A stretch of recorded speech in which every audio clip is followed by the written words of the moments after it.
the Scottish Government is well funded. This UK Government has provided a record block grant averaging £41 billion a year, with an additional £2.4 billion across the last 3 fiscal events.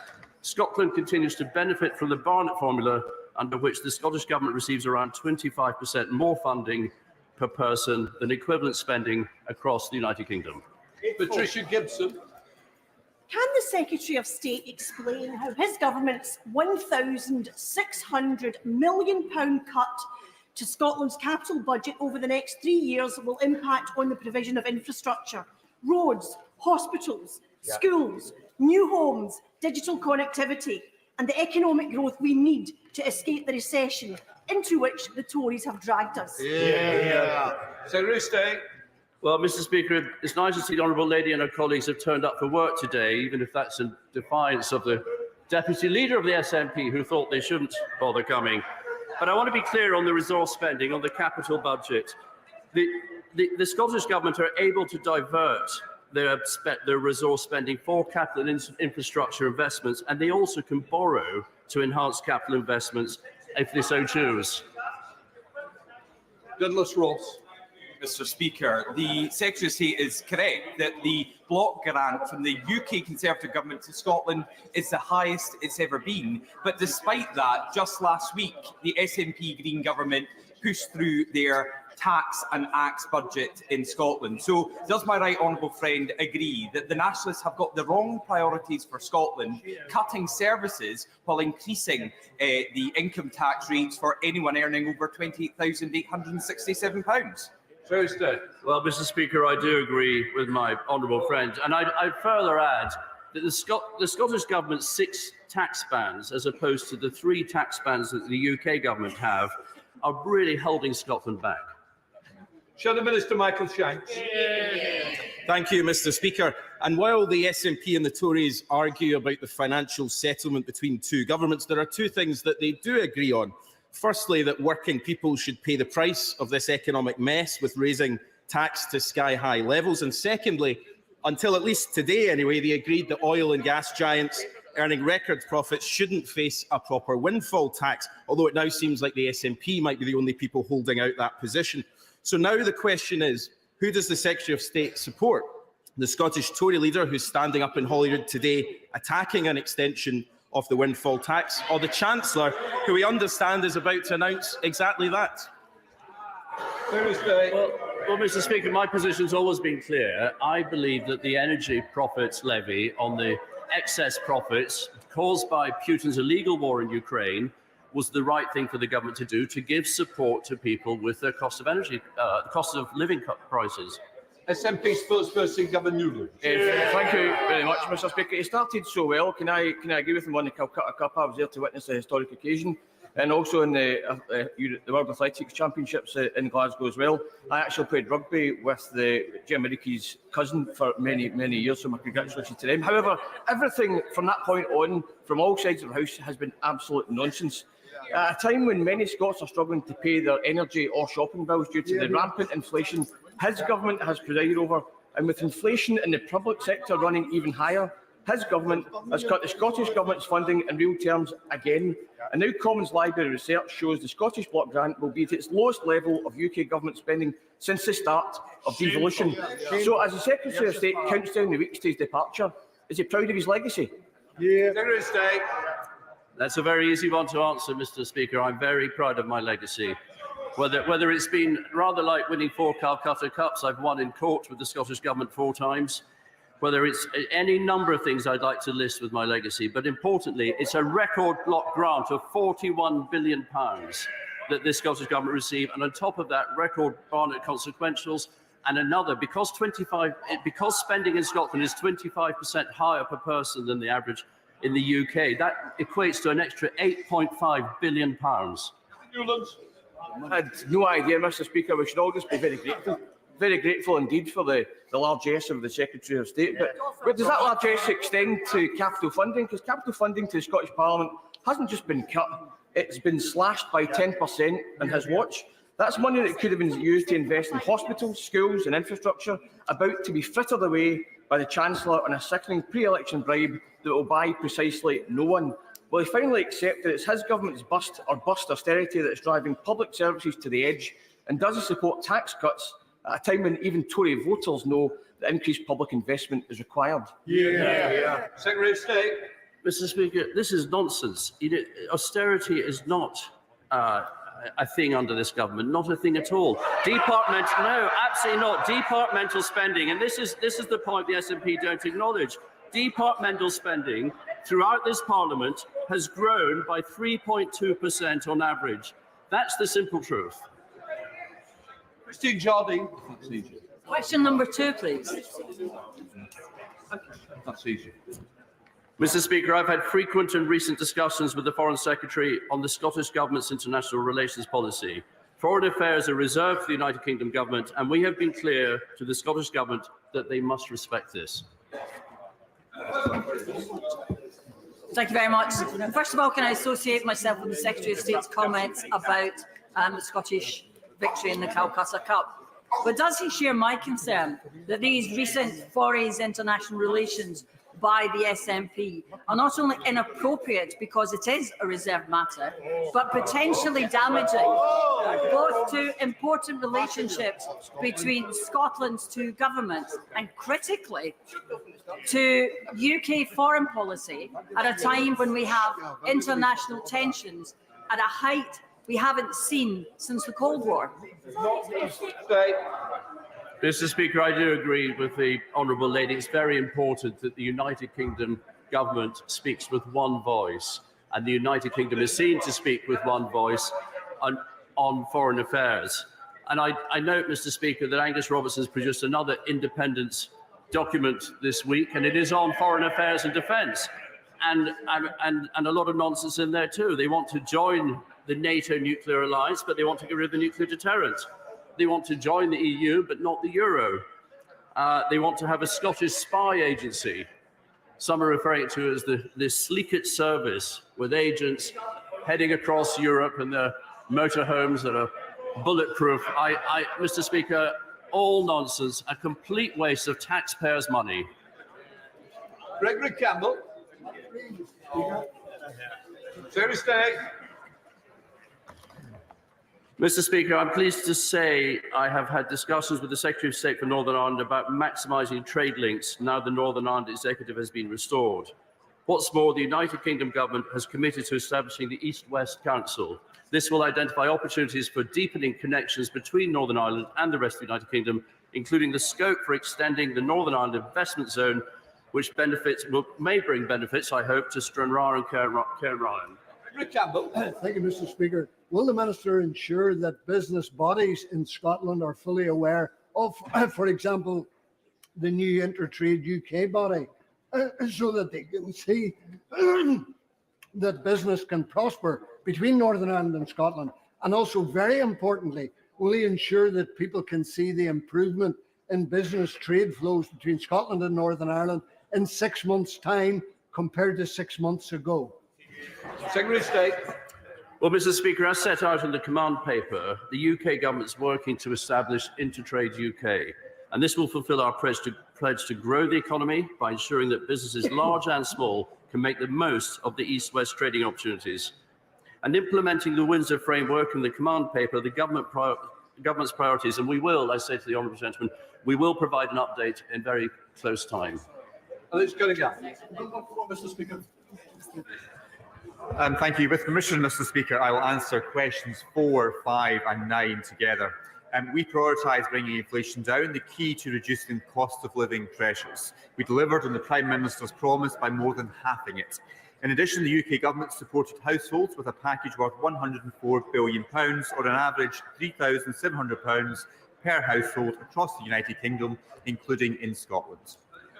Thank you, Mr. Speaker. Well, families in my homeland are reeling from the cost of living crisis as both the Tory UK government and the SNP Scottish government have jointly loaded them with the highest tax burden in 70 years. Does the Minister agree it's time that both governments stopped going round in circles, left the dance and cleared the floor for Labour governments to sort out their sorry mess? Minister. Mr. Speaker, well, I do not agree with the Honourable gentleman's conclusions. Thanks to this government, 2.4 million workers in Scotland benefited from £340 back in their pockets thanks to the national insurance cut in January. But I would agree that I don't agree with the SNP government's approach to tax in Scotland, making Scotland the highest tax part of the United Kingdom. Rachel Hopkins. Thank you, Mr. Speaker. Scottish rail fares are set to rise by 8.7% next month, and this eye-watering fare hike will hit Scots hard during a cost of living crisis and push Scotland's rail service into a spiral of decline. Does the Minister not agree that we need affordable fares to help people through the cost of living crisis and encourage more people to travel by train? Minister. Mr. Speaker, I would certainly agree that we should do all we can to encourage people to travel by train. The Scottish Government's approach to ScotRail perhaps might discourage that, but I'm happy to meet the honourable member to discuss this. Stephen Morgan. Thank you, Mr. Speaker. Recent findings from the Trussell Trust have revealed that 32% of people claiming universal credit in Scotland have fallen into debt because they couldn't pay essential bills. Does the Minister agree with me that the people of Scotland and the people of Britain shouldn't be made to pay for SNP and Tory failures? Minister. Mr. Speaker, since we're in 2021-2022, there are 1.7 million fewer people in absolute poverty after housing costs than what there were in 2009-2010, including 400,000 fewer children. So I certainly believe this government is taking lots of action to address poverty, particularly in work poverty. But I would agree that making Scotland the highest tax part of the UK does not help with that. John Stevenson. Yeah, Mr. Speaker, would the Minister agree that putting up taxes in the way that the SNP are doing at present will do nothing to help with the cost of living? But would he also further agree that if they continue in this trajectory of increasing taxes, more and more Scots will want to leave and come to places like Carlisle, where, of course, they will be very welcome? Mr. Speaker, due to the SNP tax rises in Scotland, anyone earning over £28,867 will pay more income tax than those people living in England. Certainly from my own experience representing a Borders constituency, there is increasing evidence of people choosing to live south of the border rather than in the high tax Scottish jurisdiction. And with my discussions with STEM businesses, they increasingly find it difficult to recruit in Scotland because of the aggressive high tax policies of the SNP. Shall the Secretary of State in Murray? Thank you very much, Mr. Speaker. Regardless of what the Chancellor announces today, we're in the highest taxing-raising Parliament in history, and this is a consequence of the Minister's government's failure over 14 years. Ordinary hard-working Scots did not cause this economic crisis. The government did, but they are being made to pay for it. There have been 25 Tory tax rises since the last election, and the average family is much worse off as a result. So does the Minister agree with the Institute for Fiscal Studies that even after today's budget, the overall tax burden on working people will still reach record levels?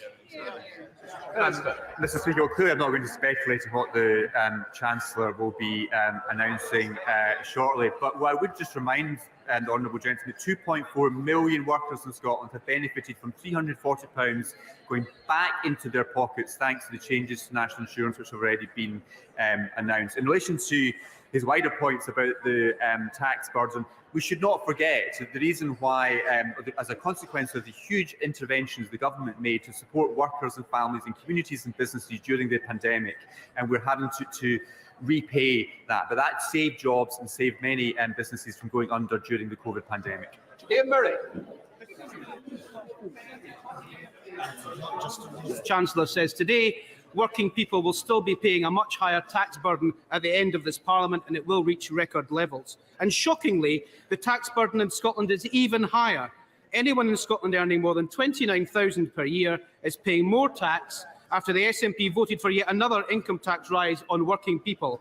That means we're in the absurd position in Scotland of the SNP raising taxes on nurses and teachers whilst opposing Labour's plan for an extended windfall tax on the oil and gas giants. We even hear the leader of the Scottish Conservatives threaten to resign last night on potentially another U-turn from the Chancellor on the windfall tax. So doesn't the Minister accept that the best thing to happen now would be for this circus to be brought to an end and for the Prime Minister to call the election? As I said to the honourable gentleman earlier, I'm not going to speculate on the contents of the budget, but when the election comes, Mr. Speaker, the voters of Scotland will have a very clear choice. A party that's going to stand up for Scotland's place within a strong United Kingdom, or the Scottish National Party, which wants another referendum. I'm unclear what the Labour Party has to offer.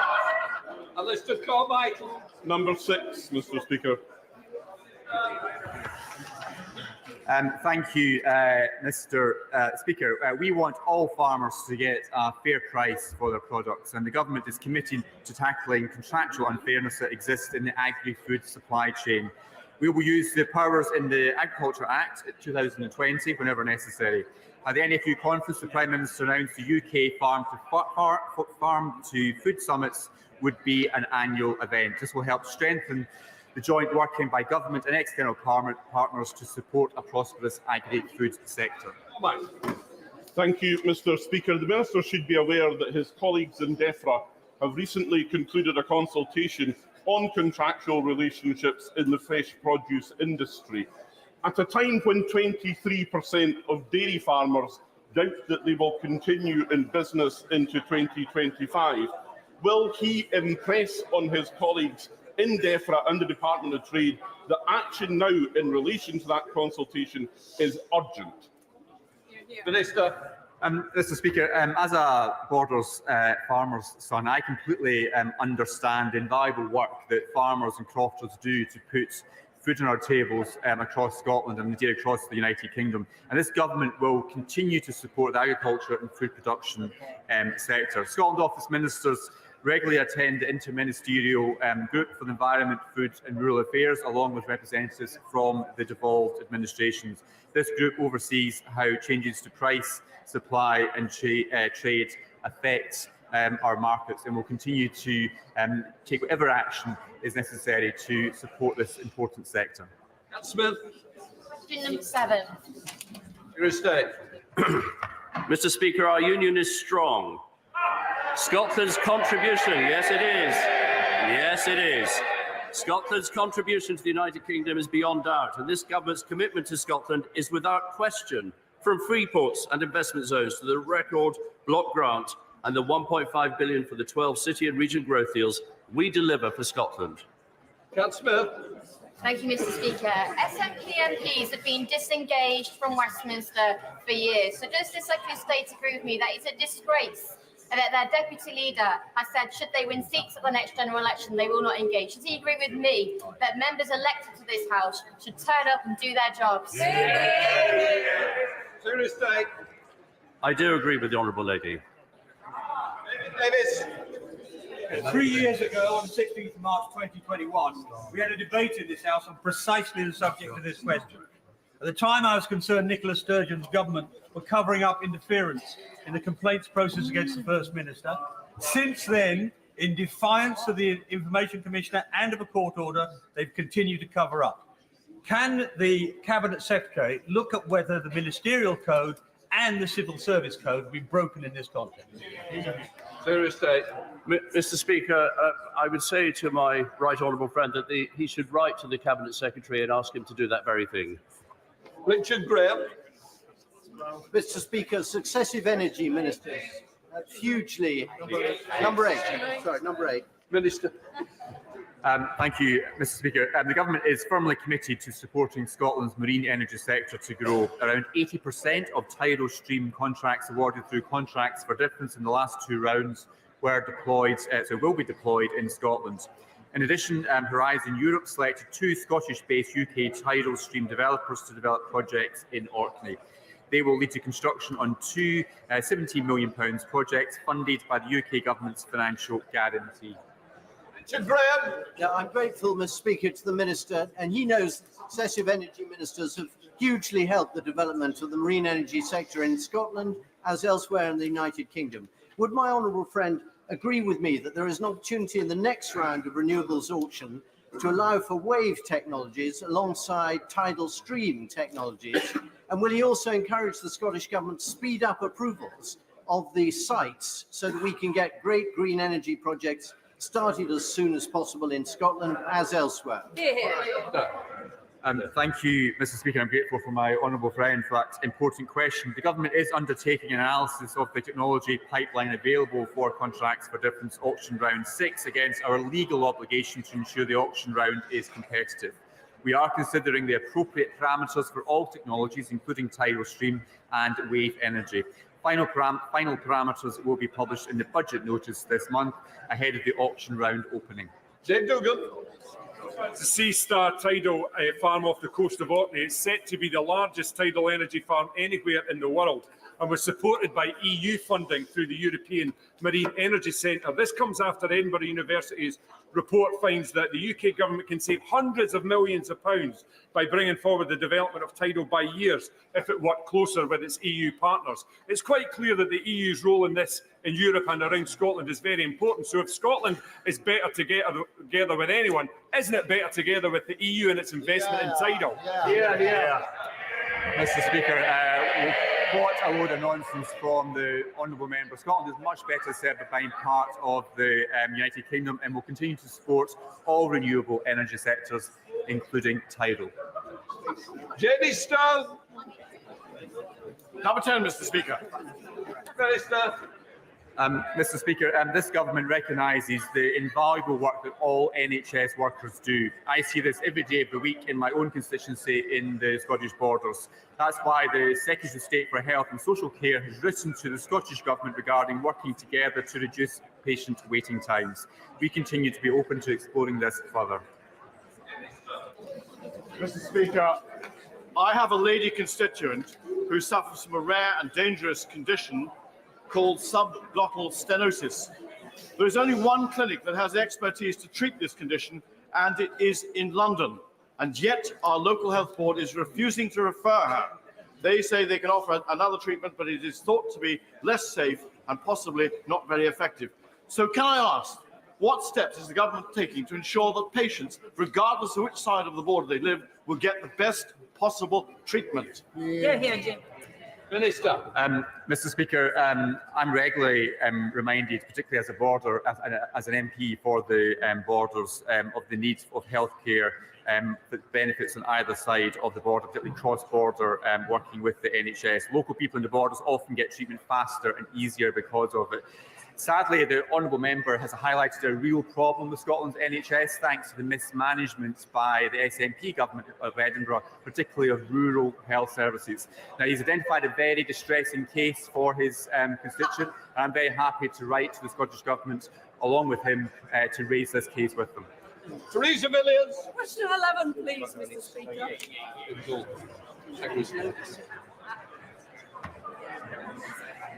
Mr. Speaker, Scotland Office Ministers have banged the drum tirelessly to promote the Scottish food and drink industry overseas, including on trade missions in Europe, India, the United States of America and Vietnam.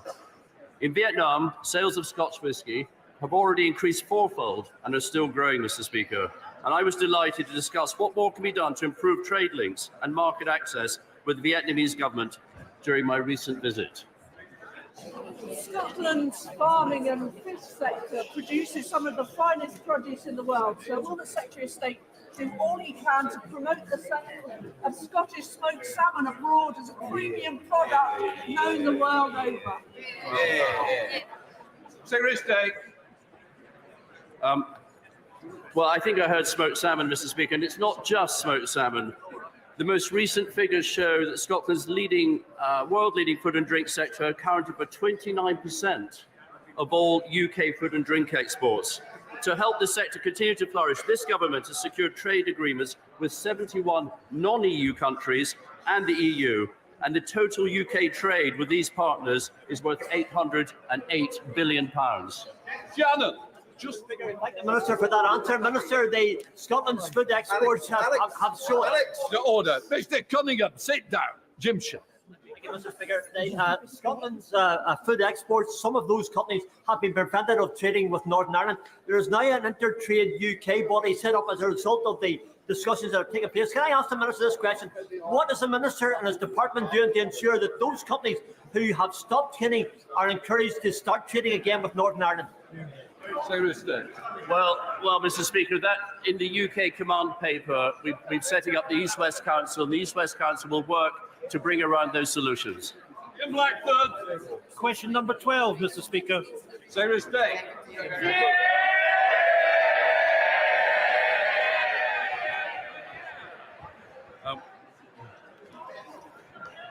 I'm popular today, Mr. Speaker. The UK government is working tirelessly to maximise opportunities following our departure from the European Union. Scotland continues to punch above its weight, both in exports of goods and services and foreign direct investment. And I'm delighted to be able to say that trade is now well above pre-Brexit levels. Mr. Speaker, Scotland has been hammered by Westminster's imposition of a hard Brexit, with the Scottish salmon industry alone suffering additional £12 million of Brexit red tape costs. Across every sector of Scotland's economy, Brexit has added red tape costs, limited access to vital workers and limited markets. Is the Secretary of State proud of his legacy and includes a deliberate and avoidable undermining of Scotland's economy? Mr. Speaker, as the honourable gentleman will appreciate, our departure from the EU has allowed us to forge new relationships. Consequently, Scotland's exports are performing well, up 13%. David Doig. Very much, Mr. Speaker. Will friends join me in welcoming the completion of fisheries negotiations with Faroe, resulting in 2,200 tonnes of fishing quota, mostly for the Scottish fleet? And will he also agree that since the UK became an independent coastal state, the Scottish fleet and those who negotiate on their behalf, including the SNP, Scottish Government ministers and their officials, have a far stronger voice in these annual negotiations than if the SNP had their way and went back into the EU and common fisheries policy? My honourable friend is a great champion for the fishing industry, and I completely agree with him. We now come to Prime Minister's questions, but we are joined today in the gallery by the Speaker of the Supreme Council of the Kyrgyz Republic. I now call Charlotte Littles. Number 1, please, Mr. Speaker.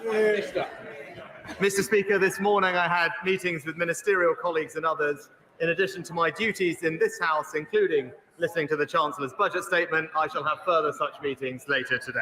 Charlotte Littles. Thank you, Mr. Speaker. The UK used to be a world leader.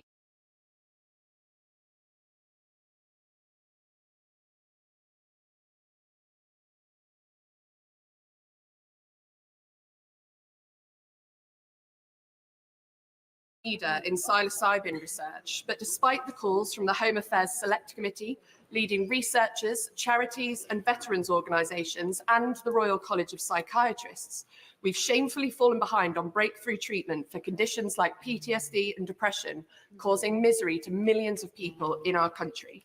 Can the Prime Minister explain why this policy remains the responsibility of a Home Office that can't give it the attention it deserves, and why it's okay that American, Canadian and Australian patients can access treatment British patients can't? Prime Minister. Mr. Speaker, I completely sympathise and understand why people suffering from distressing conditions will want to seek the best possible treatment available, and I thank the Honourable Lady for raising the issue. We are committed to ensuring that the UK is a world-leading jurisdiction for pharmaceutical, clinical and other medical research, and we have, in fact, asked the Advisory Council on the Misuse of Drugs to review barriers to legitimate medical research involving controlled drugs such as psilocybin. Our response to the Council's recommendations, I'm pleased to tell the Honourable Lady, will be published as soon as possible. Dr. Kieran. Thank you, Mr. Speaker. My constituency has a long and proud history of farming, with generations of the same family helping to feed our nation. And not since World War II have we been so aware of how important food security is to our national security. So will the Prime Minister update the House on what his government is doing to support our fantastic farmers? Mr. Speaker, as I set out at the NFU conference just a couple of weeks ago, we will always back British farmers to continue to produce fantastic food. We're accelerating that plan with the largest package of grants ever, and indeed one of those new schemes opens just today, supporting farmers with up to £125,000 towards the purchase of new equipment and technology. Our schemes in England are all about more choice, Mr. Speaker, not less, and unlike Labour in Wales, we will never introduce top-down arbitrary targets that damage farm incomes, damage our food security and take farmers back to square one. We now come to the Leader of the Opposition, Keir Starmer. Thank you, Mr. Speaker. 3 years ago, Sarah Everard was walking home when she was abducted and murdered by a serving police officer who should have been trusted to keep her safe. As a father, I can't imagine the pain her parents, her family and her friends are going through in this difficult anniversary week. Lady Angelina's report exposes the appalling failure in police vetting and in misconduct processes. And I'm very troubled by its conclusion that there is, and I'm going to quote it, nothing to stop another Cousins operating in plain sight. How can that be the case 3 years on from this horrendous crime? Well, Mr. Speaker, can I firstly say that I'm sure all members of the House will have been thinking about Sarah Everard in recent weeks. It was, as the Honourable Gentleman said, an absolutely shocking case, and the abuse of power in particular was appalling. That's why we took action quickly, Mr. Speaker, to strengthen police vetting, strengthen the rules for rooting out officers who are not fit to serve, and conducted the largest ever screening of all serving officers and staff. We're now ensuring that any officer who has been charged for a crime will be suspended from duty automatically until their case is concluded, and we will thoroughly consider all of the report's recommendations and respond in full.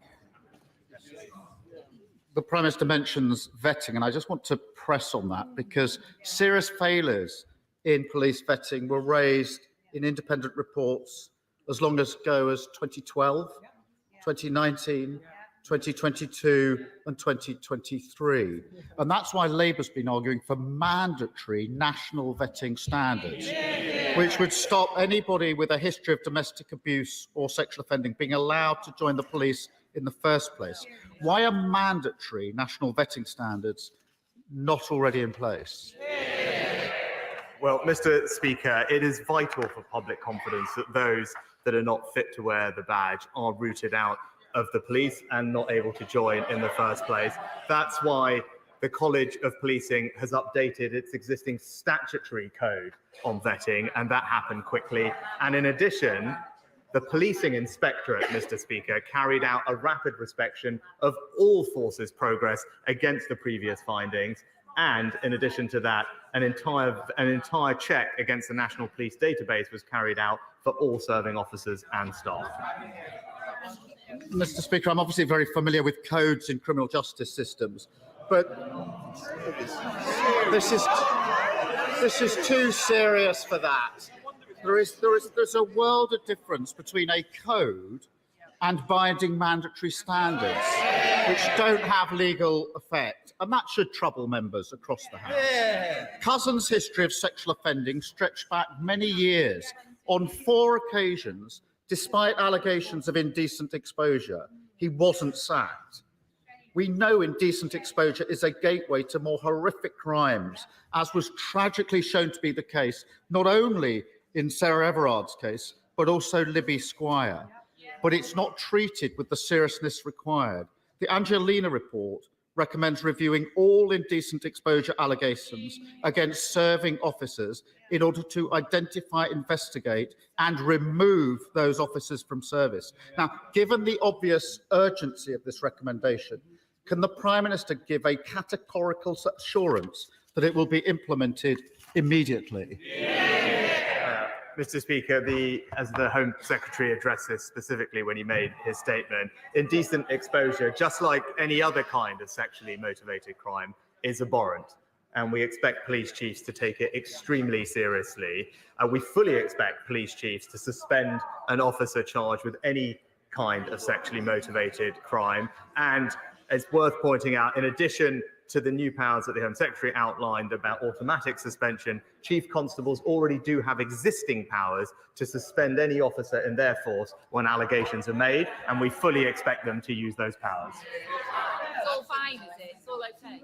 Well, I do think the recommendation I referred to should be implemented urgently, and I asked the Prime Minister to look again at that, because every day that goes past when it isn't implemented carries risk for victims in these cases. Sarah Everard's murder should, of course, been a watershed moment on policing reform, on the criminal justice system, on violence against women and girls. But the sad reality is that victims of rape who have the courage and bravery to come forward have just a 2.4% chance of their perpetrators being caught and charged within the year. How does the Prime Minister expect women to have confidence in the criminal justice system when almost all rapists don't see the inside of a courtroom? Mr. Speaker, as we acknowledged a couple of years ago, of course we need to do more to improve rape outcomes in the criminal justice system. And the plan, the Rape Action Review Plan, is showing considerable progress, Mr. Speaker. We've already increased the average sentences for rape by a third since Labour were last in office, Mr. Speaker. By the way, using a power that the Labour Party voted against in this House. And thanks to our action plan, we've seen police referrals double, charges double, and last year there was a 50% increase in rape convictions, and now rapists will serve every single day of their sentence behind bars. And the honourable gentleman did raise his time at the Crown Prosecution Service, but he hasn't acknowledged that under his tenure, rape convictions actually dropped. Well, the Prime Minister knows that is going to be fact-checked. He also knows I support tough sentences. I really do think that the victims of violence against women and girls deserve better than this nonsense from the Prime Minister. It needs to be taken seriously. It's not games, Prime Minister. We all want more victims to come forward, but we have to be honest. Unless things change, the criminal justice system will continue to fail them. That's why we're committed to introducing specialist rape and sexual offences teams in every force to give victims specialist support and confidence that their experience will be investigated properly. When will the Prime Minister commit to doing the same? Mr. Speaker, we've already implemented a Rape Action Review Plan. He says we're taking this seriously. Here are the things that we have done, Mr. Speaker. We have ended the appalling digital strip search that victims had to go through with their mobile phones. We've ensured that there's better use of pre-recorded cross-examination. We've rolled out Operation Sorteria with incredible success across all national police forces, and we have increased significantly the number of independent sexual, domestic violence and abuse advisors to up to 1,000. And there is more specialist training in all police forces for these prosecutions. That is a plan that we've already put in place. It's a plan that is working to ensure that we can keep women and girls in our country safe.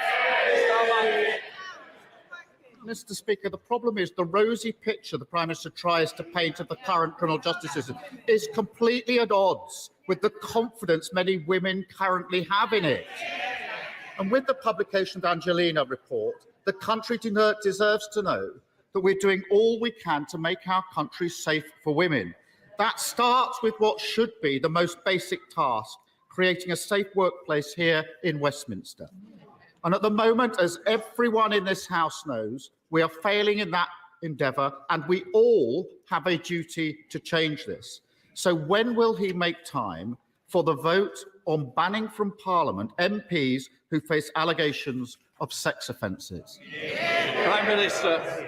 Mr. Speaker, it is absolutely right that we ensure our communities are safe for women and girls. That's why we passed the landmark Domestic Abuse Act. That's why we set up a new 24/7 victim support line. It's why we've quadrupled funding for victim support, and why we are investing in practical things like CCTV and better street lighting in safer communities up and down the country. Now, of course, there is always more we can do, but this government has a strong track record in ensuring that women across this country will feel safe.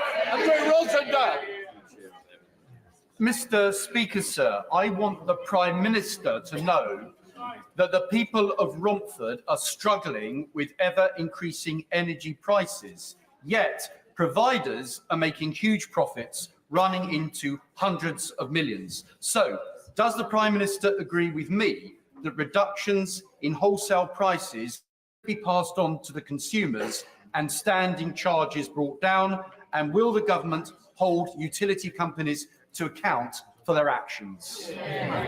Well, Mr. Speaker, my honourable friend is right to highlight the challenge that high energy bills have posed, not just to his constituents in Romford, but across the country. That's why we stepped in with a significant package of support, paying for around half of a typical household energy bill when prices were at their highest. My honourable friend, I know, will join me in welcoming the fact that the energy price cap is set to fall by almost £250 in April, which will bring relief to many families, but we must hold companies to account, and that's why we introduced the energy profits levy on the windfall profits caused by an unexpected increase in energy prices, and we are going further to cut costs for people by cutting their taxes and putting more money in their family bank accounts.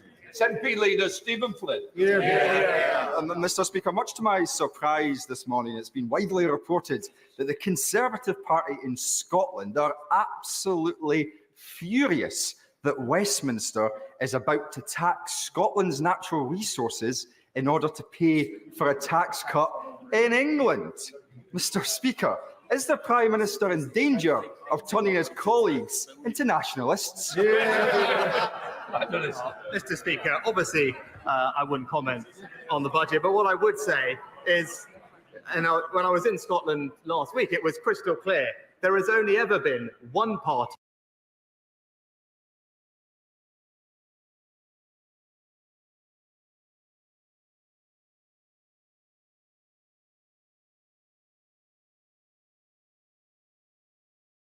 in danger of turning his colleagues into nationalists. Mr. Speaker, obviously, I wouldn't comment on the budget, but what I would say is, when I was in Scotland last week, it was crystal clear. There has only ever been one party consistently standing up for the North Sea energy industry, and it's the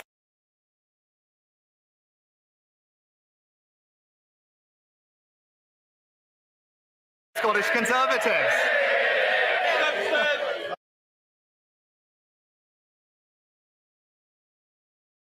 The Prime Minister knows that not to be the case, but there's a serious point to be made here, Mr. Speaker.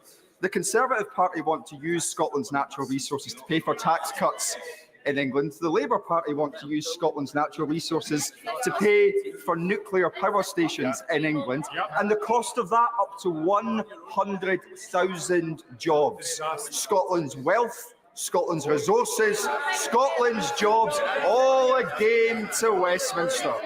But with the Tories on just 15% in the polls in Scotland now, will the Prime Minister do us all a favour and call a general election? Mr. Speaker, the honourable gentleman claims to be supportive of the North Sea energy industry. Why is it that he's opposed all the measures that we have taken to protect those jobs in Scotland over the past couple of years? He talks about tax in Scotland and England. I'll just gently point out to him that thanks to the actions of the Chancellor and this UK government, everyone in Scotland has received a significant tax cut from January this year. And in contrast to the Chancellor's last budget, the SNP's budget put taxes up for working Scots. Scotland is now the high tax capital of the UK, but this Conservative government is going to keep cutting taxes for hard-working Scots. Mr. Speaker, the government is rightly acting to properly compensate the Horizon victims who are highlighted by Alan Bates's legal challenge. However, there are thousands more sub-postmasters across the country who are not actually prosecuted, but who faced financial penalties for bogus shortfalls, causing enormous financial and personal distress to them. Does the Prime Minister agree with me that we should now be doing everything possible to do right by all victims of gross miscarriage of justice, clear their names, and at last properly financially compensate them?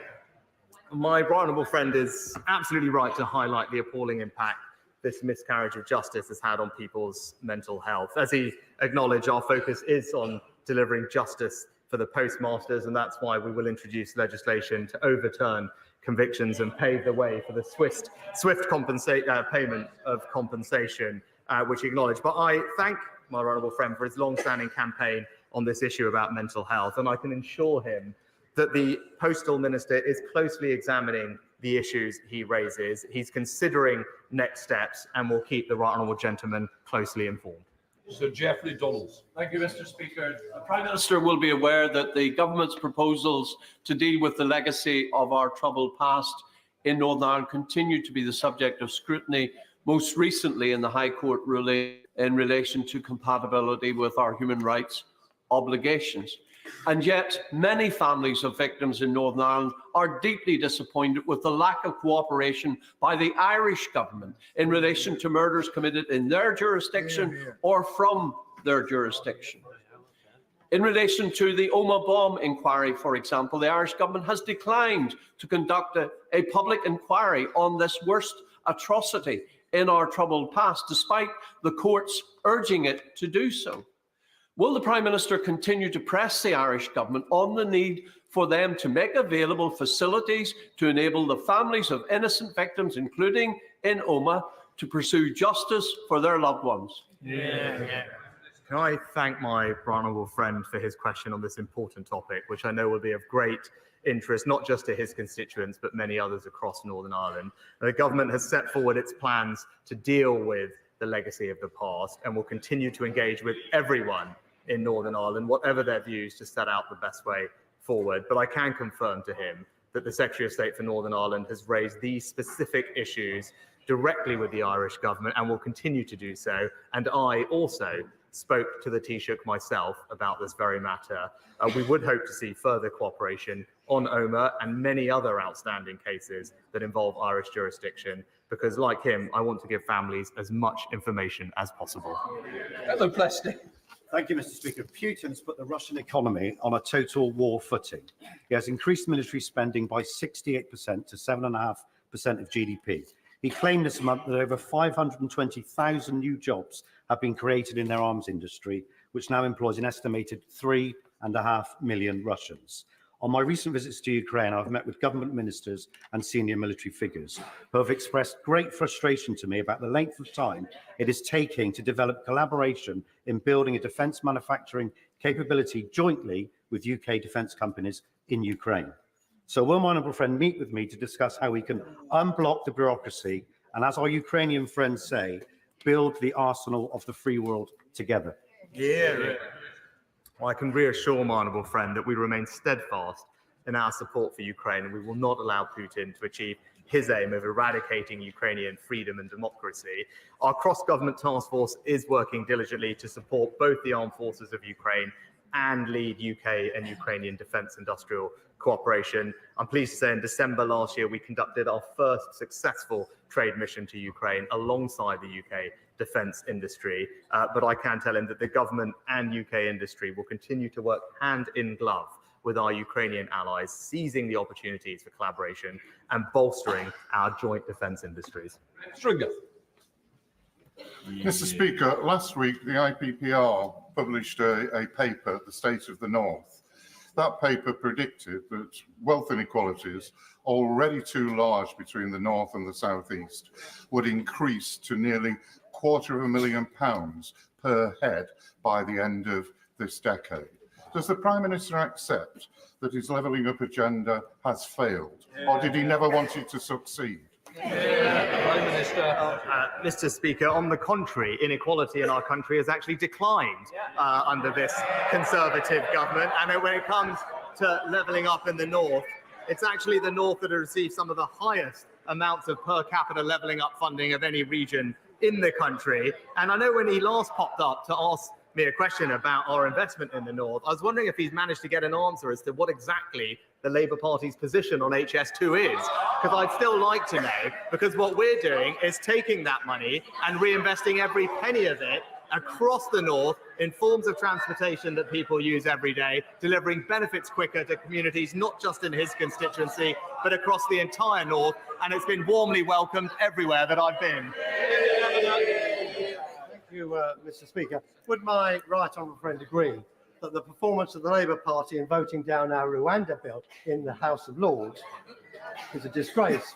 It is only the Conservative government and the Conservatives who have a plan for dealing with illegal immigration and the People's Fund.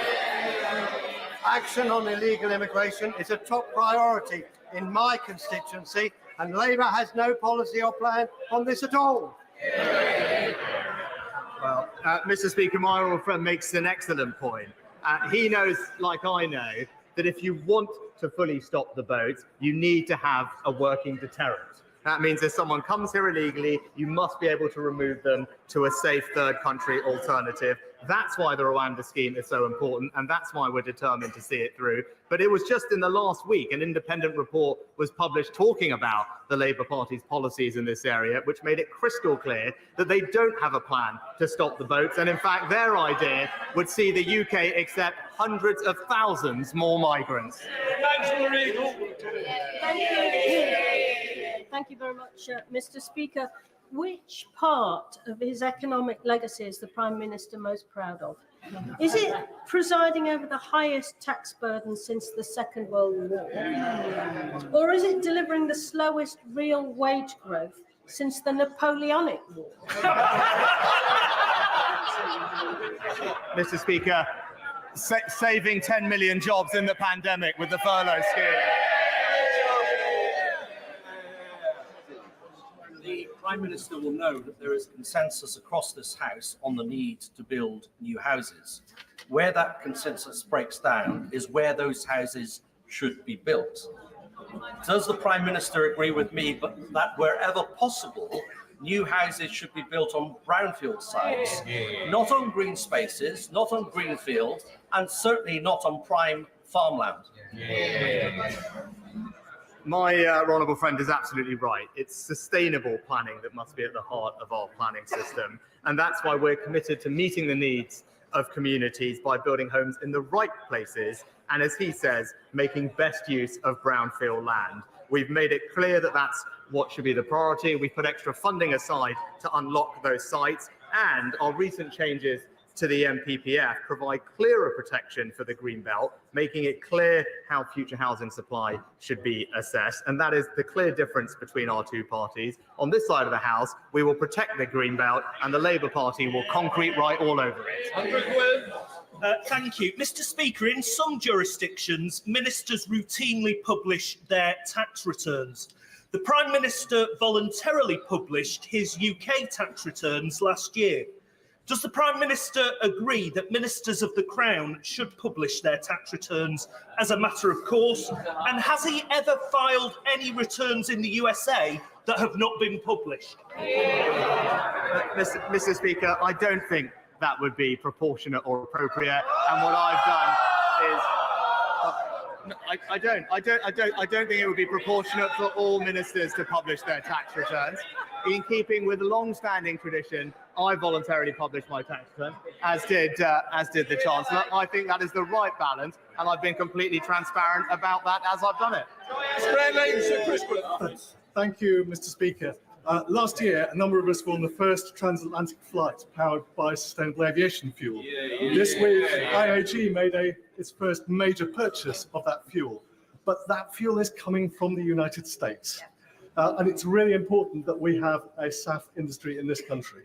So will the Prime Minister tell the Treasury and the Department of Transport to accelerate the work they're doing, to put in place the right framework and the right support mechanisms to ensure we have a SAF industry for our aviation sector for the future?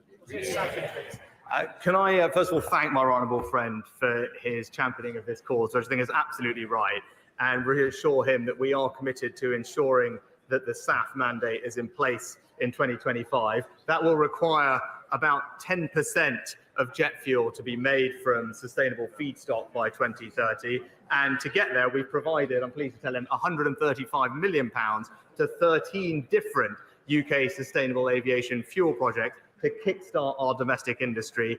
And, which he also knows is important, we've committed to introducing a revenue certainty mechanism to support SAF production in the UK as soon as practically possible. Indecent. Thank you. Chester's 2,000-year-old Roman walls are an important historic monument of world renown. Will the PM join me in Chester to walk the walls and explore how the government can support the upkeep of these important structures, which, unlike the Conservative Party, are stable, solid, and in no danger of imminent collapse? Well, Mr. Speaker, I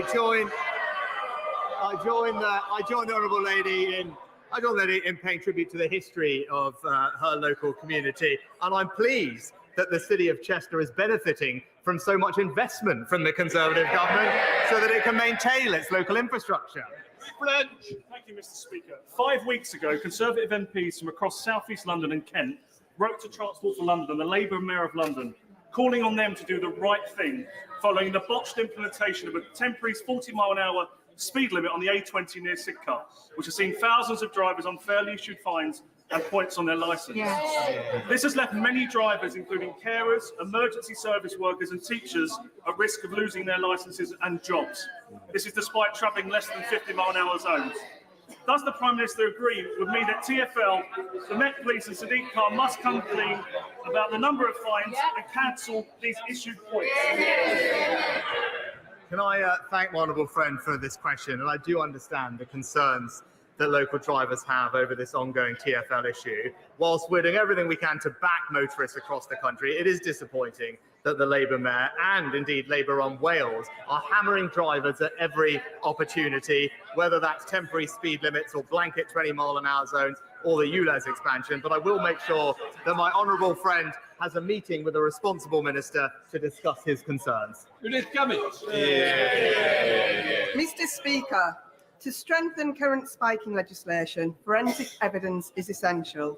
The NHS does not have uniform policy for the screening of suspected victims of spiking at A&E.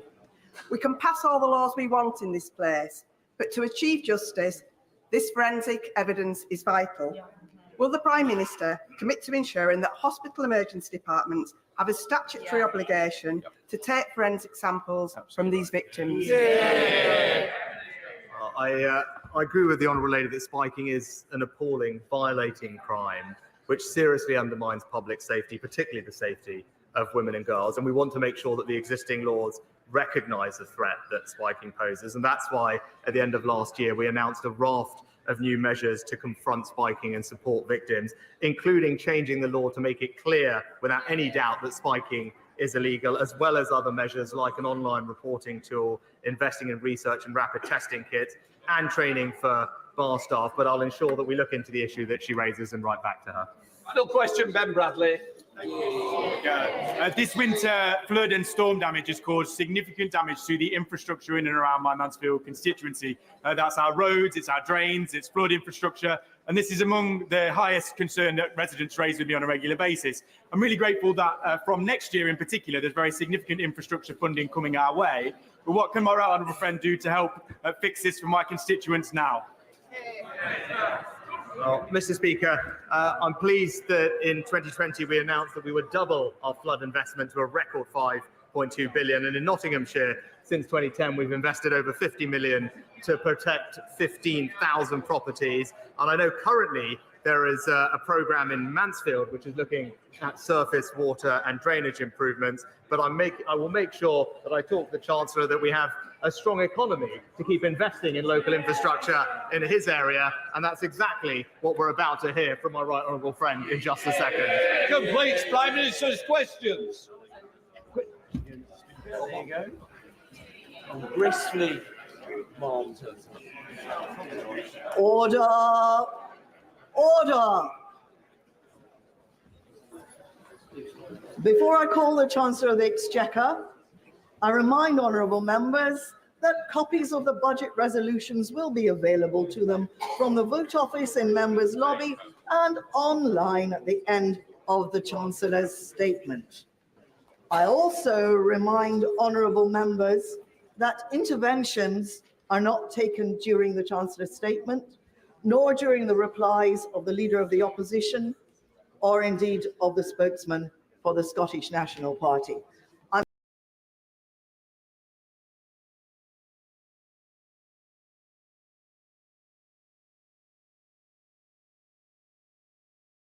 Europe. Yet despite the most challenging economic headwinds in modern history, under Conservative governments since 2010, growth has been higher than every large European economy. Unemployment has halved, absolute poverty has gone down, and there are 800 more people in jobs for every single day that we've been in office.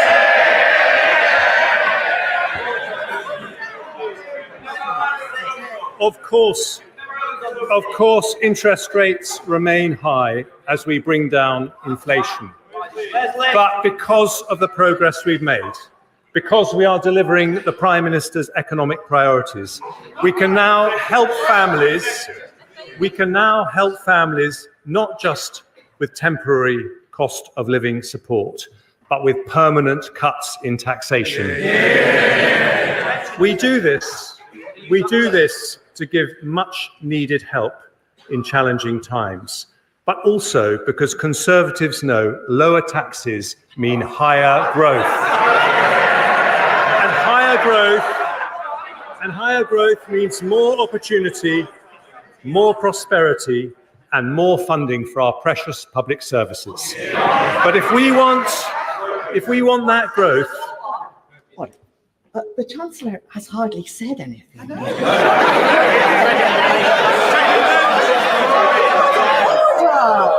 Order! You can't get excited yet. Now, other people want to hear what he has to say, and it's matters. So we'll have a bit of good behaviour, please. Chancellor. Thank you, Madam Deputy Speaker. If we want that growth to lead to higher wages and higher living standards for every family in every corner of the country, it cannot come from unlimited migration. It can only come by building a high-wage, high-skill economy, not just higher GDP, but higher GDP per head. And that is the difference with the party opposite. Their plans destroy jobs, reduce opportunities, and risk family finances with spending that pushes up taxes. Instead of going back to square one, the policies I announced today mean more investment, more jobs, better public services,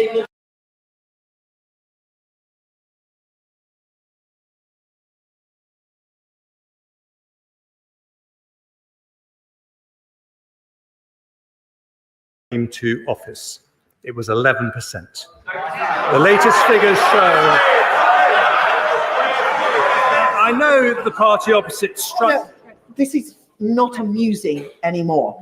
We need to hear what the Chancellor has to say. I can tell who's making the noise, and you simply won't get a chance to speak later. So that's the end of it. Chancellor. Thank you, Madam Deputy Speaker. When the Prime Minister and I came to office, inflation was 11%, but the latest figures show it is now 4%, more than meeting our pledge to halve it last year. And today's forecasts from the OBR show it falling below the 2% target in just a few months' time, nearly a whole year earlier than forecast in the autumn statement. That didn't happen by accident. Whatever the pressures and whatever the politics, a Conservative government working with the Bank of England will always put sound money first. But we also understand that tackling inflation, while necessary, is painful. It means higher interest rates and a period of lower growth. So we've given the average household £3,400 in cost of living support over the last 2 years. Doing so makes economic as well sense. The OBR predicted real household disposable income per person would fall by 2% in the last year. Instead, after this support, it is on track to rise by 0.8%. And today I take further steps to help families with cost of living pressures, starting with measures to help the poorest families. We've already abolished higher charges for electricity paid by those on prepayment meters, increased the local housing allowance, and raised benefits by double expected inflation. Today I focus on those falling into debt. Nearly 1 million households on universal credit take out budgeting advance loans to pay for more expensive emergencies like boiler repairs or help getting a job. To help make such loans more affordable, I've today decided to increase the repayment period for new loans from 12 months to 24 months. For some people, I thought they cared about people on the lowest incomes.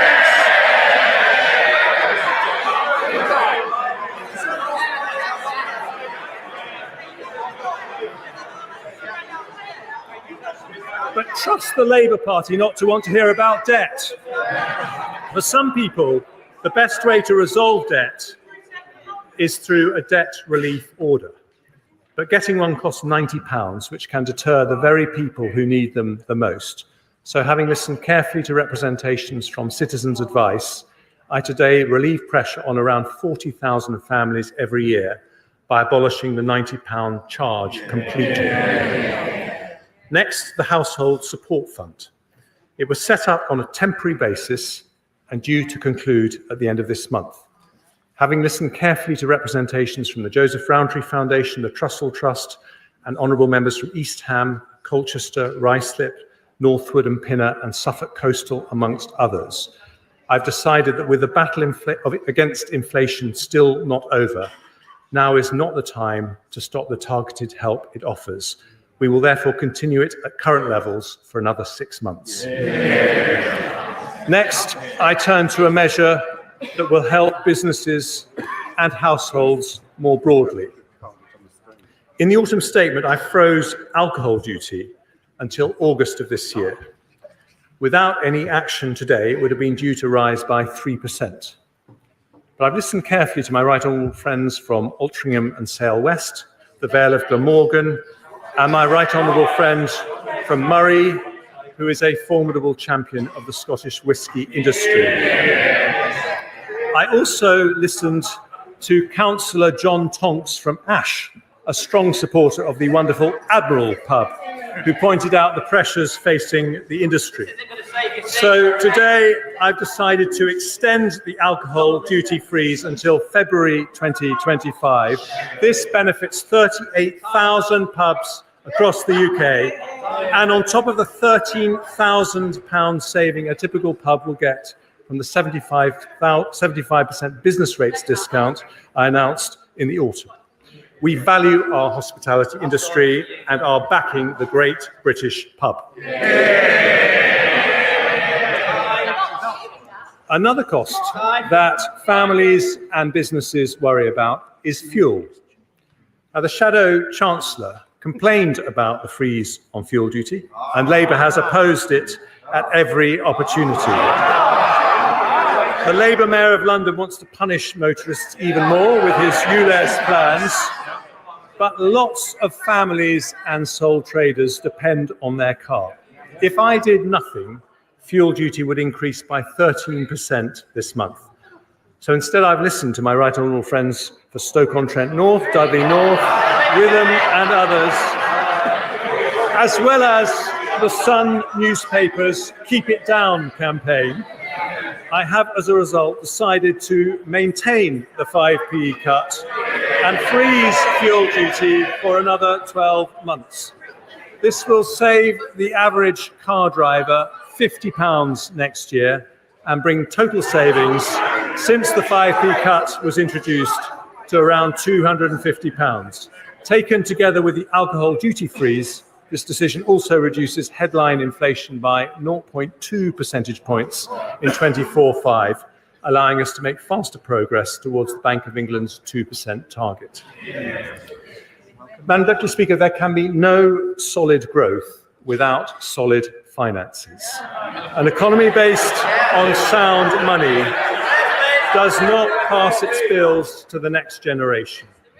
When it comes to borrowing, some believe there is a trade-off between compassion and fiscal responsibility. They are wrong. It is only because we responsibly reduce the deficit by 80% between 2010 and 2019 that we could provide £370 billion to help businesses and families in the pandemic. The party opposite opposed our plans to reduce the deficit every single step of the way. But in fairness, they were consistent. The Lib Dems supported controlling spending in coalition, but now say they would prop up a party that will turn on the spending taps. It's the difference between no plan and no principles.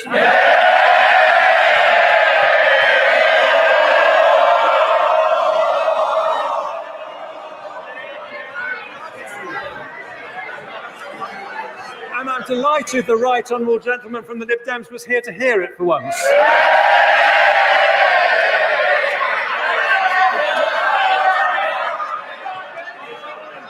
Today, we say something different. There is nothing compassionate about running out of money.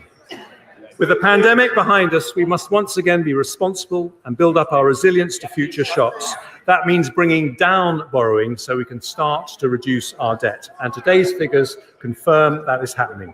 Ahead of my first autumn statement in 22, the OBR forecast headline debt would rise to above 100% of GDP.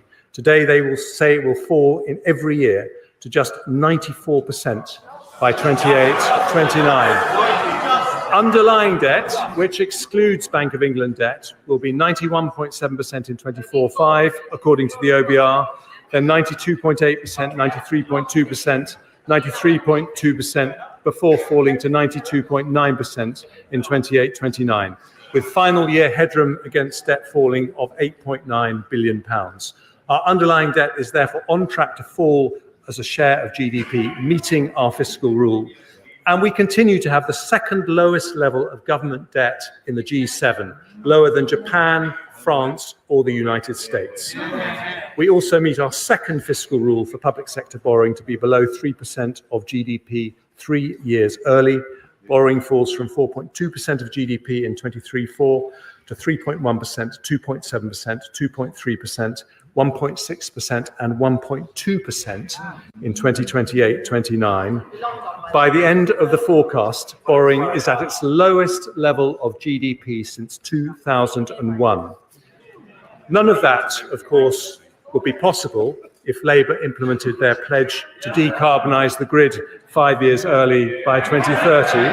By their own calculations, that costs £28 billion a year to do. But last month, after flip-flopping for months, they said they're not going to spend the £28 billion after all, but somehow they'll meet their pledge. Somehow, Madam Deputy Speaker, can only mean one thing: tax rises on working families. Same old Labour. Today, in contrast, a Conservative government brings down taxes with borrowing broadly unchanged. In fact, borrowing is slightly lower than the autumn statement.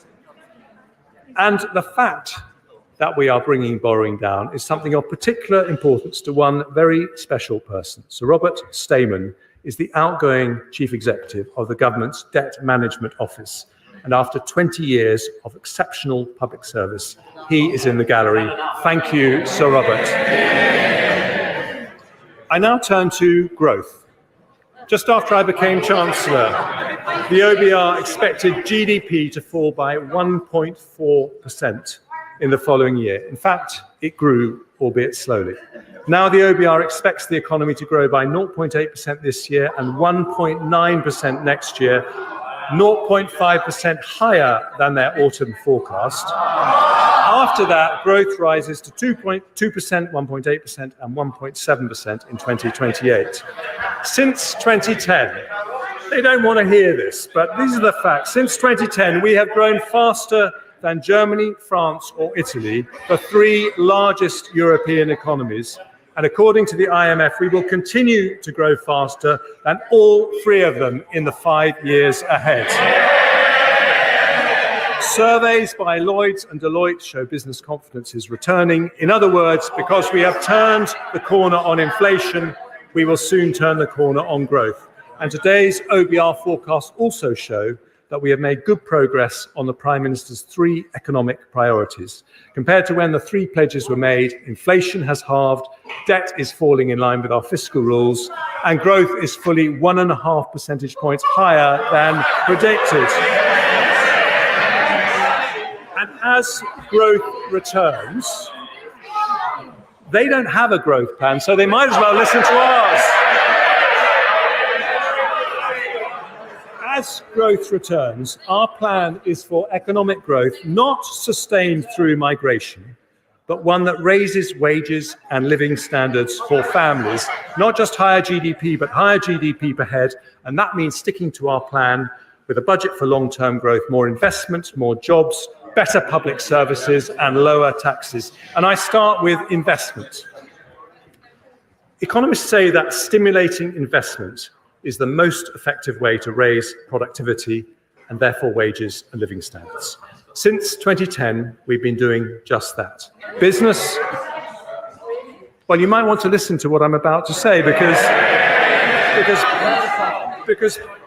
business investment has risen from an average of 9.3% of GDP under Labour to 9.9% under the Conservatives. And this year it will be 10.6% of GDP. That is £30 billion more business investment than if it had continued at Labour levels. And it's still going up. In the short period since the autumn statement, Nissan have announced they'll build 2 new electric car models in the UK. Microsoft and Google have announced data centres worth over £3 billion. Thanks to my right honourable friend, the Business Secretary, the Global Investment Summit unlocked £30 billion of investment. In fact, since 2010, greenfield foreign direct investment has been higher than anywhere else in Europe. And for the last 3 years, we have been the third highest in the world after the United States and China. And we're not stopping there. In the autumn statement, I announced we would introduce permanent full expensing, a £10 billion tax cut for businesses that gives the UK the most attractive investment tax regime of any large European or G7 country. It was welcomed by over 200 business leaders, with the CBI saying it was a game changer and the single most transformational thing we could do to fire up the British economy. And today I take further steps to boost investment. Having listened to calls from the CBI, Make UK and the BCC, we'll shortly publish draft legislation for full expensing to apply to leased assets, a change I intend to bring in as soon as it's affordable. We'll also help small businesses, something close to my own heart, as well as the business rate support and work on prompt payments I announced in the autumn. I'll provide £200 million of funding to extend the recovery loan scheme as it transitions to the growth guarantee scheme, helping 11,000 SMEs access the finance they need. And following representations from the Federation of Small Business, as well as honourable members for Loughborough, Southend West and Rother Valley, I will reduce the administrative and financial impact of VAT by increasing the VAT registration threshold from £85,000 to £90,000 from April the 1st, the first increase in 7 years. That will bring tens of thousands of businesses out of paying VAT altogether and encourage many more to invest and grow. I now move to measures to address historic underinvestment in our nations and regions. Since we started levelling up in 2019, 2/3 of all new salaried jobs have been created outside London and the South East.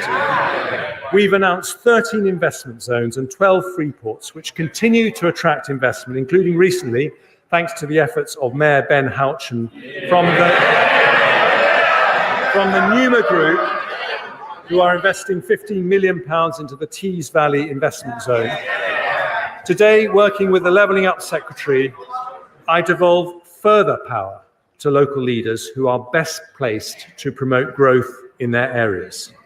I can announce the North East Trailblazer devolution deal, providing a package of support for the region potentially worth over £100 million. I'll devolve powers to Buckinghamshire, Warwickshire, and to the most beautiful county in England, Surrey. I see the Leader of the Opposition smiling because, like me, he is a Surrey boy. I know he's been taking advice from Lord Mandelson, who yesterday rather uncharitably said he needed to shed a few pounds. Ordinary families will shed more than a few pounds if that lot get in.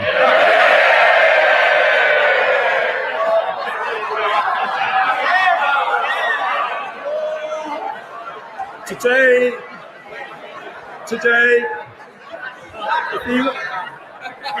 if he wants to join me on my marathon training, he's most welcome as well. Today, we continue to spread opportunity throughout the country by allocating £100 million of levelling up funding to areas including High Peak, Dundee, Conway, Erewash, Redditch and Coventry to support cultural projects in these communities, alongside support for capital projects across the country, including in Bingley.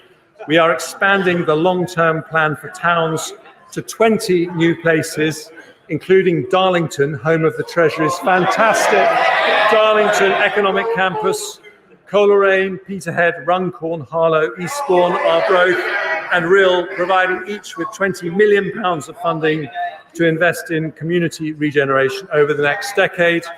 We'll provide £15 million in new funding to the West Midlands Combined Authority to support culture, heritage and investment projects on the recommendation of our go-getting Mayor Andy Street.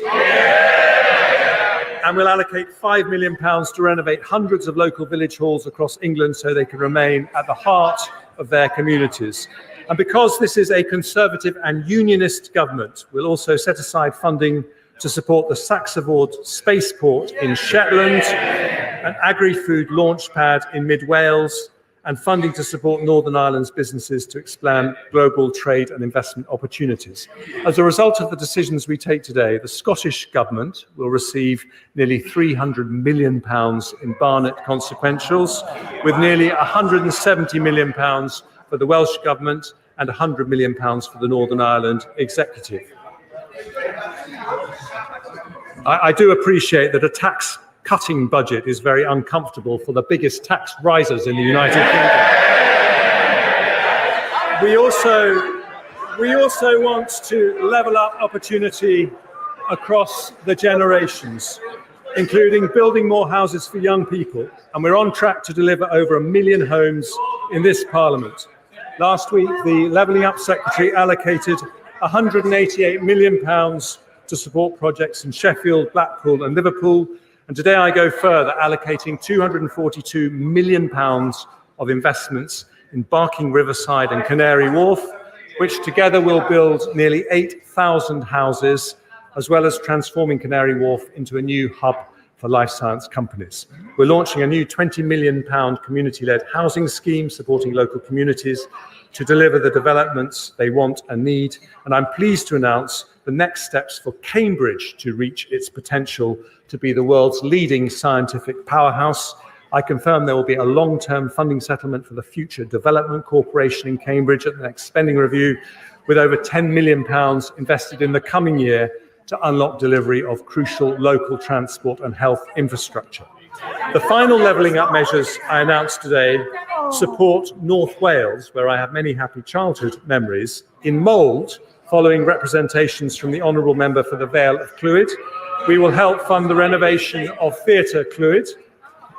And I can announce this week the government has reached agreement on a £160 million deal with Hitachi to purchase the Wilfer site in Innismarn and the Oldbury site in South Gloucestershire.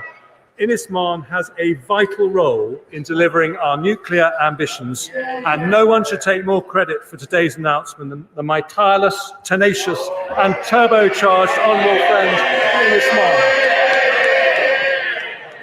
More investment by large businesses, more support for small businesses, promoting investment in our nations and regions, all part of a budget for long-term growth that sticks to our plan to deliver more jobs, better public services and lower taxes.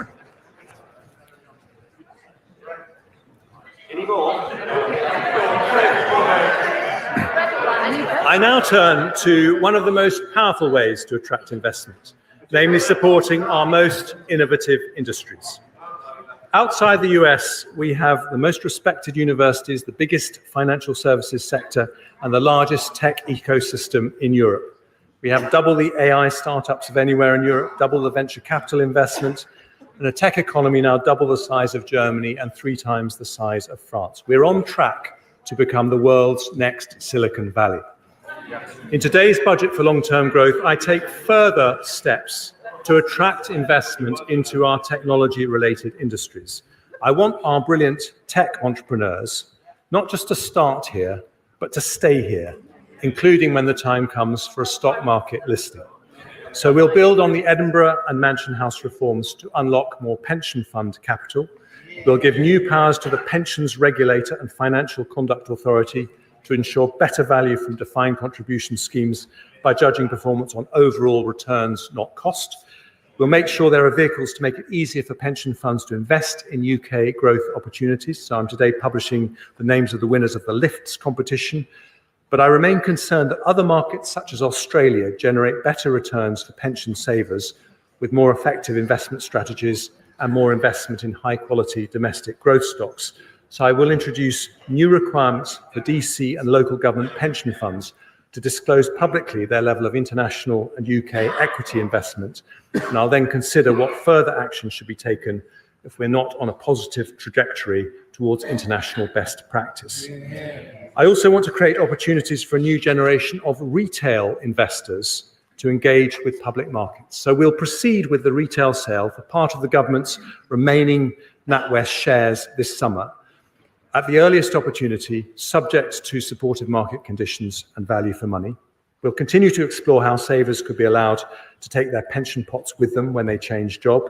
We'll make it easier for people to save for the long term with a new British savings bond delivered through National Savings and Investment, offering savers a guaranteed rate fixed for 3 years. And today, following calls from over 200 representatives of the city and our high growth sectors, I will reform the ISA system to encourage more people to invest in UK assets. After a consultation on its implementation, I will introduce a brand new British ISA, which will allow an additional £5,000 annual investment for investments in UK equity with all the tax advantages of other ISAs. And this will be on top of the existing ISA allowances, ensure British savers can benefit from the growth of the most promising UK businesses, as well as supporting those businesses with the capital to expand. And I turn now to our other growth industries, starting with clean energy. We want nuclear to provide up to a quarter of our electricity by 2050. And as part of that, I want the UK to lead the global race in developing cutting-edge nuclear technologies. I can therefore announce that Great British Nuclear will begin the next phase of the small modular reactor selection process, with companies now having until June to submit their initial tender responses. Our brilliant Energy Security and Net Zero Secretary will also allocate up to £120 million more to the Green Industries Growth Accelerator to build supply chains for new technology ranging from offshore wind to carbon capture and storage. By January of next year, as promised in the autumn statement, we'll have a new faster connections process to the grid up and running. In advanced manufacturing, we've announced a further £270 million of investment into innovative new automotive and aerospace R&D projects, building the UK's capabilities in zero-emission vehicle and clean aviation technologies. And I now turn to our creative industries. We have become Europe's largest film and TV production centre, with Idris Elba, Keira Knightley and Orlando Bloom all filming their latest productions here. Studio space in the UK has doubled in the last 3 years, and at the current rate of expansion, next year we will be second only to Hollywood globally. In the autumn statement, I committed to providing more tax relief for visual effects in film and high-end TV. I can today confirm that we will increase the rate of tax credit by 5% and remove the 80% cap for visual effects costs in the audiovisual expenditure credit. Having worked closely with the Culture Secretary and listened carefully to representations from companies like Pinewood, Warner Brothers and Sky Studios, we'll provide eligible film studios in England with a 40% relief on their gross business rates until 2034.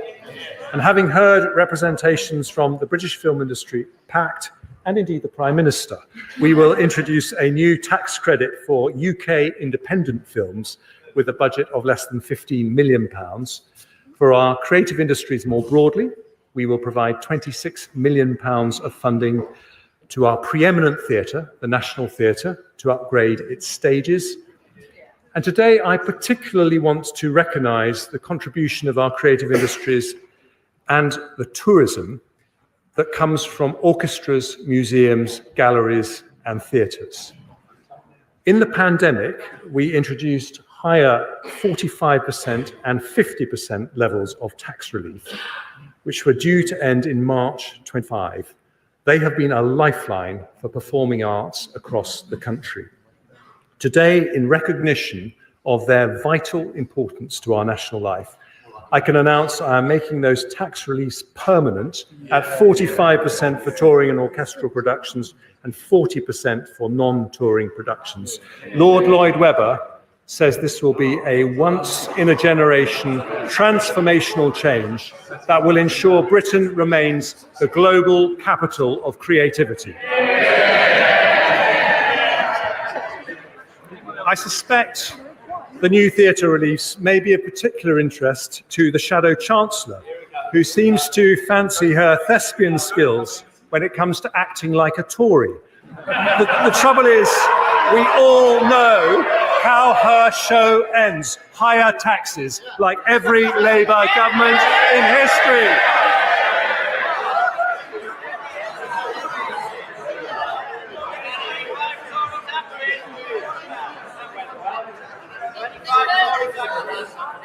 I'm delighted they are cheering the fact that Labour governments always put up taxes. They're right. And I also want to mention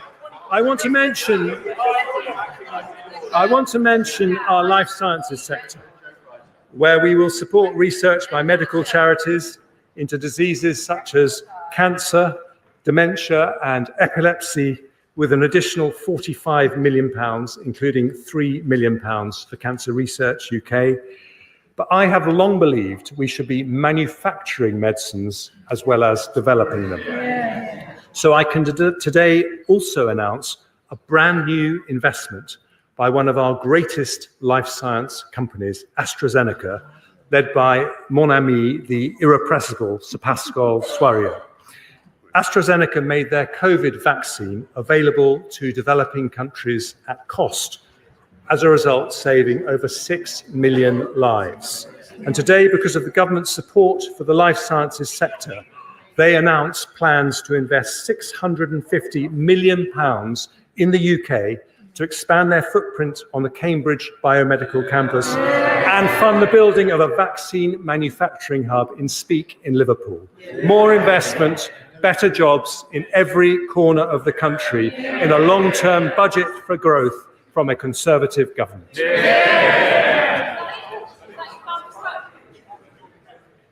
One of the biggest barriers to investment is businesses not being able to hire the staff they need. The economy today has around 900,000 vacancies.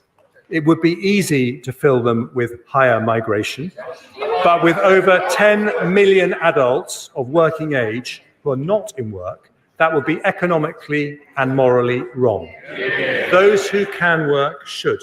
And this is an issue that I have tackled in every budget and autumn statement I've delivered. A year ago, I abolished the pensions lifetime allowance, which pushed doctors and others to take early retirement. Ask any doctor what they think about Labour's plans to bring it back, and they will say, don't go back to square one. In the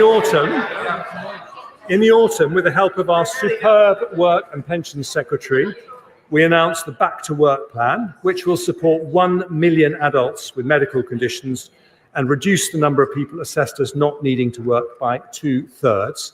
A year ago, I also announced the biggest ever expansion of childcare, extending the 30-hour free childcare offer. Just listen. Extending the 30-hour free childcare offer to all children of working parents from 9 months. We've not had a childcare plan from Labour, so you might want to listen to ours. Our plan will mean an extra 60,000 parents enter the workforce in the next 4 years, a tremendous achievement for the Education Secretary, who I think is doing an effing good job. And today, following representations from many people, including the CBI, I announced measures to support the childcare sector make the new investments it now needs to. So I'm guaranteeing the rates that will be paid to childcare providers to deliver our landmark offer for children over 9 months old for the next 2 years. That is more people in work, more jobs, sticking to our plan in a long-term budget for growth. And I now turn to public services.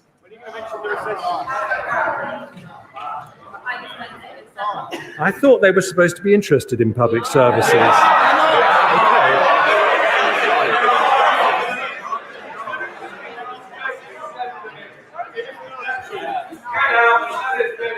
I can wait.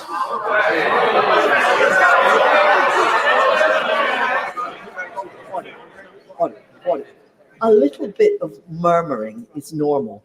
I shouldn't be able to hear what you're saying over there. That is clearly out of order. Now, let's have some courtesy. Chancellor. Thank you, Madam Deputy Speaker. Good public services need a strong economy to pay for them, but a strong economy also needs good public services. In 2010, schools in the UK were behind Germany, France and Sweden in the OECD's PISA education rankings for reading and maths. Now, after Conservative reforms, we are ahead of them.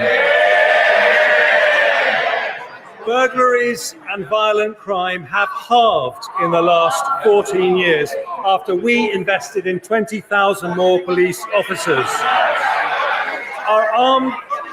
Our armed forces remain the most professional and best funded in Europe, with defence spending already more than 2% of GDP. We're providing more military support to Ukraine than nearly any other country, and our spending will rise to 2.5% as soon as economic conditions allow. The NHS is still recovering from the pandemic, but has 42,000 more doctors and 71,000 more nurses than it did under Labour. That is 250 more doctors and 400 more nurses for every single month that we've been in office. Now, resources matter, of course, which is why, despite all the economic shocks we have faced, overall spending on public services has gone up since 2010, in the case of the NHS by more than a third in real terms. But although spending has continued to rise every year, public sector productivity still remains below pre-pandemic levels by nearly 6%. This demonstrates that the way to improve public services is not always more money or more people. We also need to run them more efficiently. We need a more productive state, not a bigger state. In autumn 2022, I set day-to-day spending to increase by 1% a year in real terms over the next Parliament. Some say that's not enough and we should raise spending by more. Others say it's too much and we should cut it to improve efficiency. Neither are right. It's not fair to ask taxpayers to pay for more when public service productivity has fallen. Nor would it be wise to reduce that funding given the pressures public services face. So I'm keeping the planned growth in day-to-day spending at 1% in real terms, but we are going to spend it better. So today, they don't have a plan for public services, like everything else. So why not listen to ours? Today I am announcing a landmark public sector productivity plan that restarts public service reform and changes the Treasury's traditional approach to public spending. And I start with our biggest and most important public service, the NHS. One of my greatest privileges was to be Health Secretary. Thanks to the NHS, I have 3 gorgeous children, the oldest of whom has been patiently listening in the gallery. The NHS is rightly the biggest reason most of us are proud to be British, but the systems that support its staff are often antiquated. Doctors, nurses, and ward staff spend hours every day filling out forms when they could be. Mr. Streeting. When patients don't show up. I don't like to interrupt the Chancellor. You're too close to me to be shouting that loudly. If you want to shout that loudly, you should sit away up there. I apologise for interrupting the Chancellor.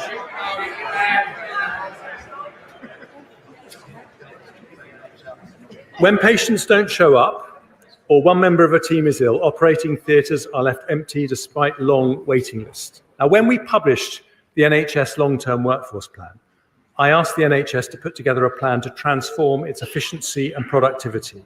I wanted better care for patients, more job satisfaction for staff, and better value for taxpayers. Making changes on the scale we need is not cheap. The investment needed to modernise NHS IT systems so they're as good as the best in the world costs £3.4 billion. But it helps unlock £35 billion of savings, 10 times that amount. So in today's budget for long-term growth, I have decided to fund the NHS productivity plan in full. Yeah. With that new investment, we will slash the 13 million hours lost by doctors and nurses every year to outdated IT systems. We will cut down and potentially halve form filling by doctors using AI. We will digitise operating theatre processes, allowing the same number of consultants to do an extra 200,000 operations a year. We'll fund improvements to help doctors read MRI and CT scans more accurately and quickly, speeding up results for 130,000 patients every year and saving thousands of lives, something I know would have delighted my brother Charlie, who I recently lost to cancer. We'll improve the NHS app so it can be used to confirm and modify all appointments, reducing up to half 500,000 missed appointments annually and improving patient choice. We'll set up a new NHS staff app to make it easier to roster electronically and then the use of expensive off-framework agencies.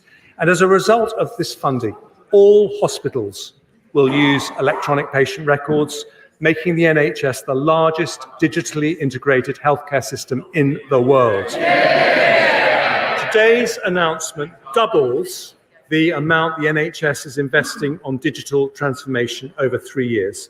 And on top of this longer-term transformation, we'll also help the NHS meet pressures in the coming year with an additional £2.5 billion. This will allow the NHS to continue its focus on reducing waiting times and brings the total increase in NHS funding since the start of the Parliament to 13% in real terms. The NHS was there for us in the pandemic, and today, with nearly £6 billion of additional funding, a Conservative government is there for the NHS. The head of the NHS, Amanda Pritchard, today says that this investment shows the government continues to back the NHS. She says that as a result of it, the NHS can commit to delivering 1.9% annual productivity growth over the next Parliament, more than double the average productivity growth in public services between 2010 and 2019. But today is not just about the NHS. I want this groundbreaking agreement with the NHS to be a model for all our public services. Across education, the police, the courts, and local government, I want to see more efficient, better value, and higher quality public services. So today I can announce that in the next spending review, the Treasury will do things differently. We will prioritise proposals that deliver annual savings within 5 years, equivalent to the total cost of the investment required. And today we make a start with some excellent proposals. Violence reduction units and hotspot policing have prevented an estimated 136,000 knife crimes and other violent offences, as well as over 3,000 hospital admissions. Every crime costs money, so we will provide £75 million to roll that model out in England and Wales. Yeah. Police officers waste around 8 hours a week on unnecessary admin. With higher productivity, we could free the equivalent of 20,000 police officers over a year. So we will spend £230 million rolling out time and money-saving technology, which speeds up police response times by allowing people to report crimes by video call and, where appropriate, use drones as first responders. Too many legal cases, particularly in family law, should never go to court, and it would cost us less if they didn't. So we'll spend £170 million to fund non-court resolution, reduce reoffending, and digitise the court process. Too many children in care end up being looked after by unregistered providers that are much more expensive. So we'll invest £165 million over the next 4 years to reduce that cost by increasing the capacity of the Children's Homes estate. Special education need provision can be excellent when outsourced to independent sector schools, but also expensive. So we'll invest £105 million over the next 4 years to build 50 new special free schools to create additional high-quality places and increase choice for parents. And we'll also put in place a plan to realise the tens of billions of savings recommended in an excellent speech by the head of the National Audit Office. The OBR say a 5% increase in public sector productivity would be the equivalent of around £20 billion in extra funding. With these plans, we can deliver that and more. And if we ensure they are cash-releasing savings, as we are committed to doing, it will be possible to live with more constrained spending growth without cutting services valued by the public. So with the energy and drive of my talented Chief Secretary to the Treasury, we launch our public sector productivity plan in today's budget for long-term growth, more investment, more jobs, better public services, and one more thing, lower taxes.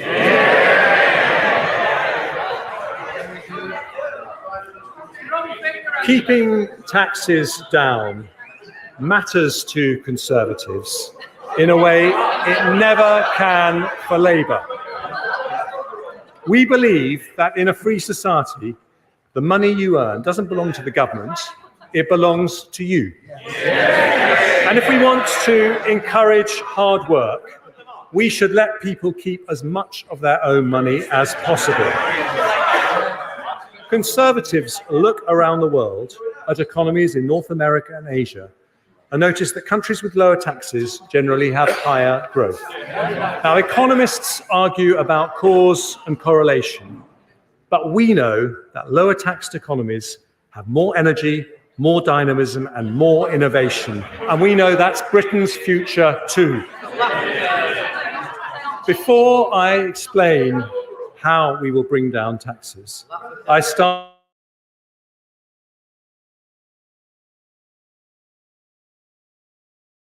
with some measures to make our system simpler and fairer.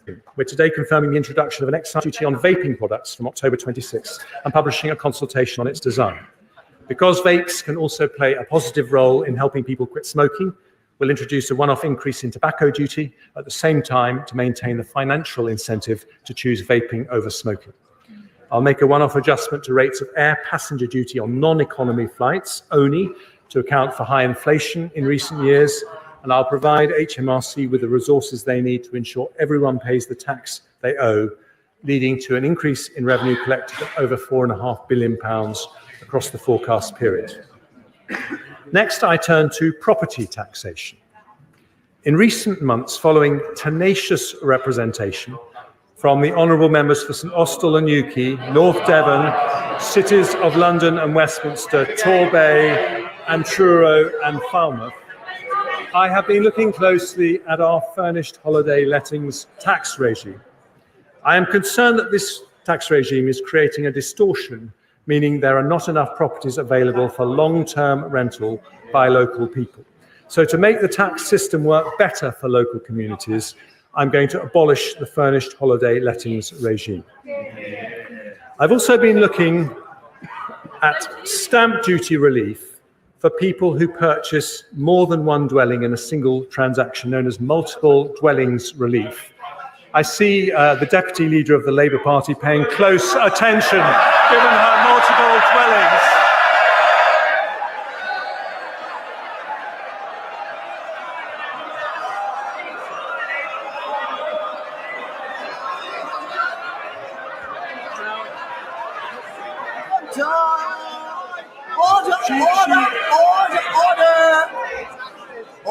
Order. Too much excitement. We haven't actually heard, because we can't hear what the Chancellor is trying to say. Okay, and I can hear who is shouting there. You won't get to speak later. Chancellor. I'm sorry to disappoint her, but multiple dwellings relief was not actually designed for her, but intended to.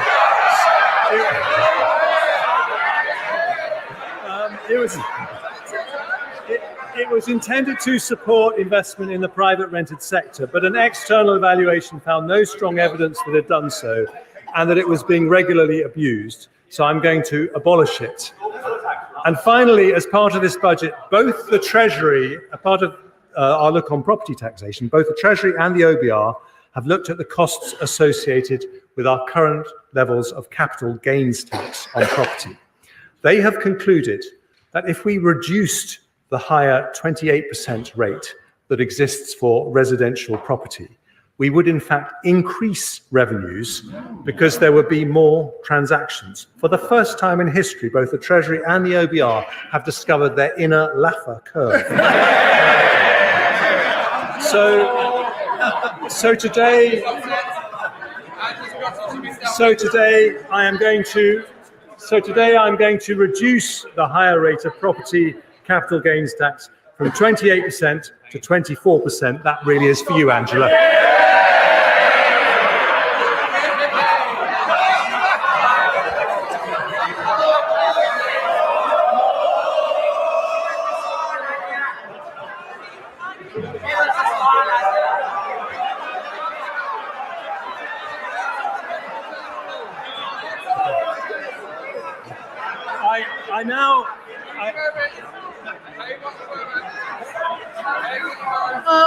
Order. That I had enough from over there. Definitely not having it from here. Chancellor. I now turn to oil and gas. Unlike the party opposite, we want to encourage investment in the North Sea, so we will retain generous investment allowances for the sector. We'll also legislate in the finance bill to abolish the energy profits levy should market prices fall to their historic norm for a sustained period of time, after representations from the Honourable Member for Banff and Buchan. But because the increase in energy prices caused by the Ukraine war is expected to last longer, so too will the sector's windfall profits. So I will extend the sunset on the energy profits levy for an additional year to 2029, raising £1.5 billion. Next, I turn to the taxes paid by those who are resident in the UK but not domiciled here for tax purposes.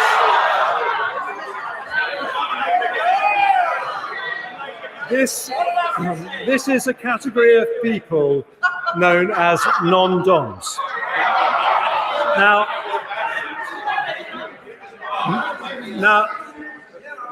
Nigel Lawson wanted to end the non-dom regime in his great tax reforming budget of 1988, which is where I suspect the Labour Party got the idea from.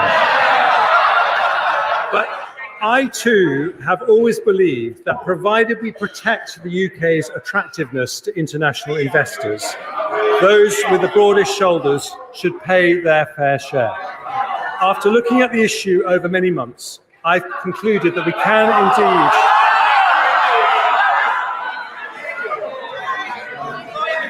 can indeed introduce a system which is both fairer and remains competitive with other countries.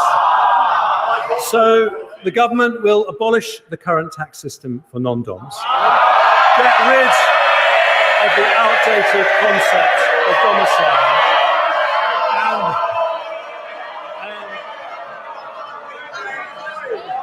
I aim to please all sides of the House in all my budgets.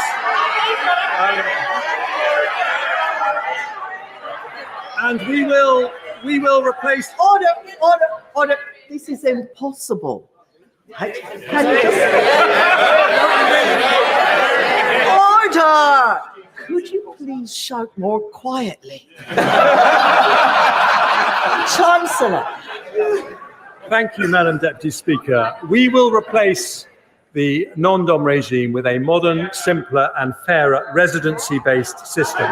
From April 25, new arrivals to the UK will not be required to pay any tax on foreign income and gains for their first 4 years of UK residency a more generous regime than at present and one of the most attractive offers in Europe. But after 4 years, those who continue to live in the UK will pay the same tax as other UK residents. Recognising the contribution of many of these individuals to our economy, we will put in place transitional arrangements for those benefiting from the current regime. That will include a 2-year period in which individuals will be encouraged to bring wealth earned overseas to the UK, where it can be spent and invested here, a measure that will attract onshore an additional £15 billion of foreign income and generate more than £1 billion of extra tax. Overall, abolishing non-dom status will raise £2.7 billion a year by the end of the forecast period. That is money the party opposite planned to use for spending increases, but today a Conservative government makes a different choice. We use that revenue to help cut taxes on working families.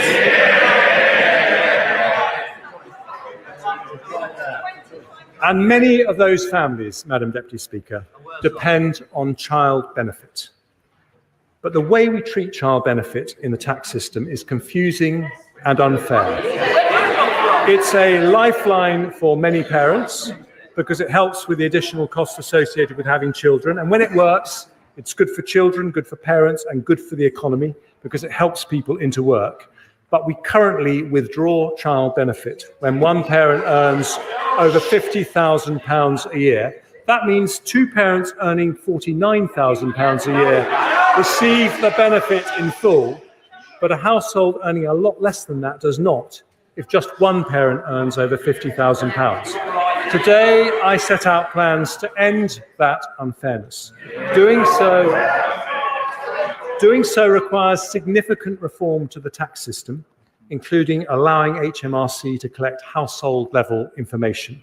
We'll therefore consult on moving the high-income child benefit charge to a household-based system to be introduced by April 2026. But because that is not a quick fix, I make two changes today to make the current system fairer. Following representations from my right honourable friends from Penistone and Stocksbridge, Carshalton and Wallington, Bassett Law and West Worcestershire, along with many others, I confirm that from this April, the high-income child benefit charge threshold will be raised from £50,000 to £60,000. We will raise the top of the taper at which it's withdrawn to £80,000. That means no one earning under £60,000 will pay the charge, taking 170,000 families out of paying it altogether. And because of the higher taper and threshold, nearly 500,000 families with children will save an average of £1,300 next year. According to the OBR, this change will see an increase in hours amongst those already working to the equivalent of 10,000 more people entering the workforce. More investment, more jobs, better public service, and lower tax. And Mr. Speaker, there is one further set of changes I want to make today.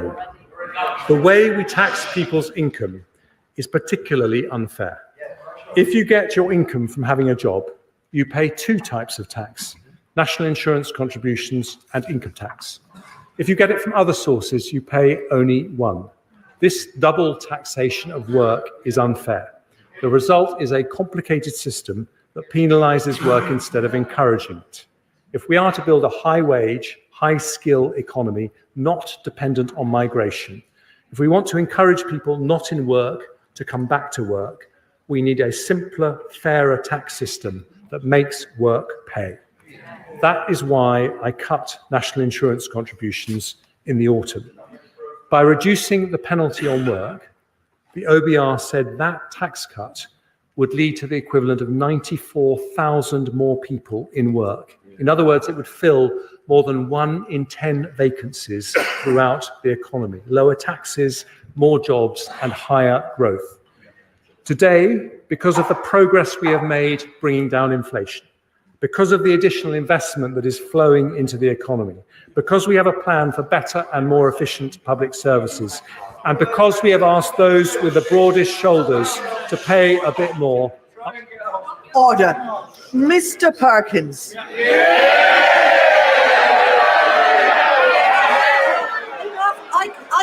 I can manage, thank you very much. 5 times I've heard what you said. I let you away with it. Now that's enough. One more strike and you're out.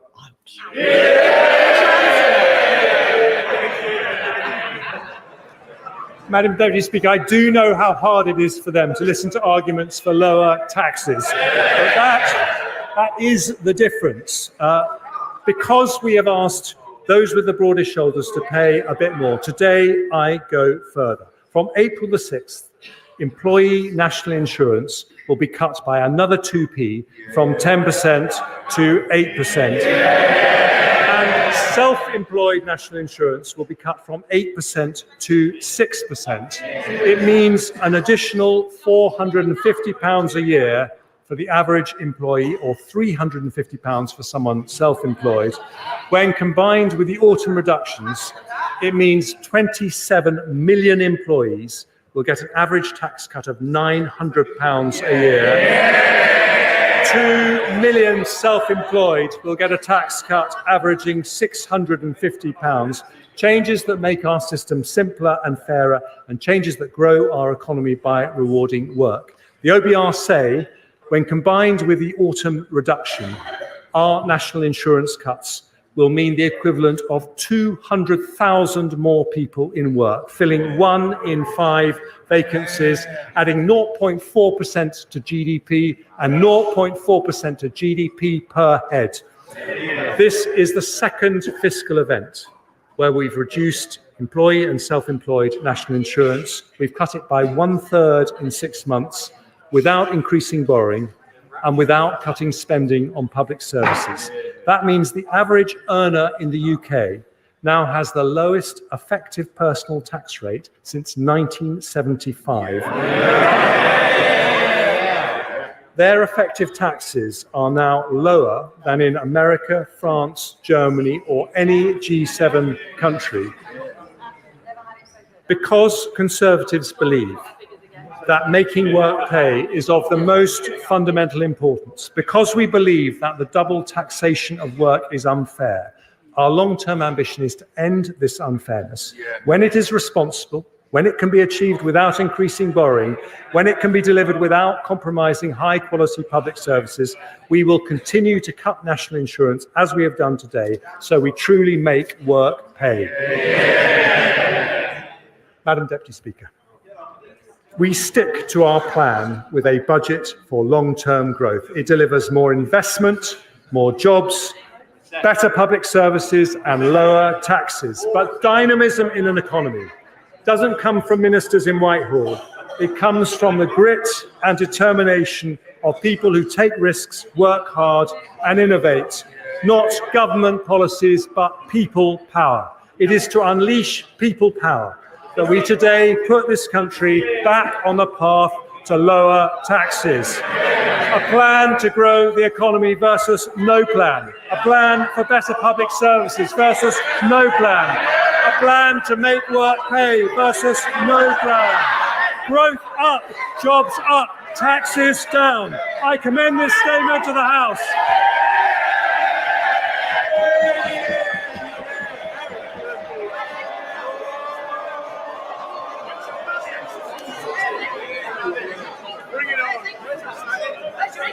Order!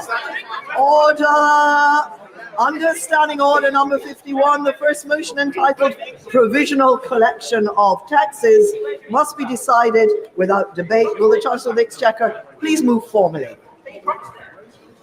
The question is that pursuant to Section 5 of the Provisional Collection of Taxes Act 1968, provisional statutory effect shall be given to the following motions: stamp duty, land tax, first-time buyers relief, new leases acquired on bare trust, motion number 8. Stamp duty, land tax, registered providers of social housing, motion number 9. Stamp duty, land tax, purchases by public bodies, motion number 10. Value added tax, late payment interest and repayment interest, motion number 22. As many as that opinion say aye. Aye. Of the contrary, no.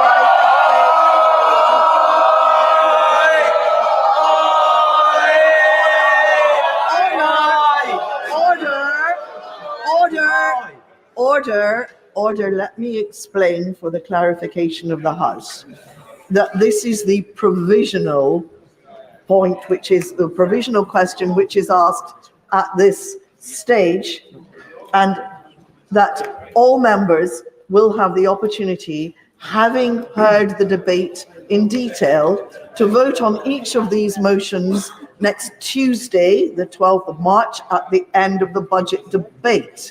I would hesitate to have a division at this point when the House and the world is awaiting the response from the Leader of the Opposition. So I'm going to put this motion again, and if it is very clear to me that the ayes have more votes than the noes, I will take it on the voices. The question is, no, I don't need a point of order, thank you. We're in the middle of a division. Thank you. The question is that pursuant to Section 5 of the Provisional Collection of Taxes Act, as I said a few moments ago, as many as are of that opinion say aye. Of the contrary, no.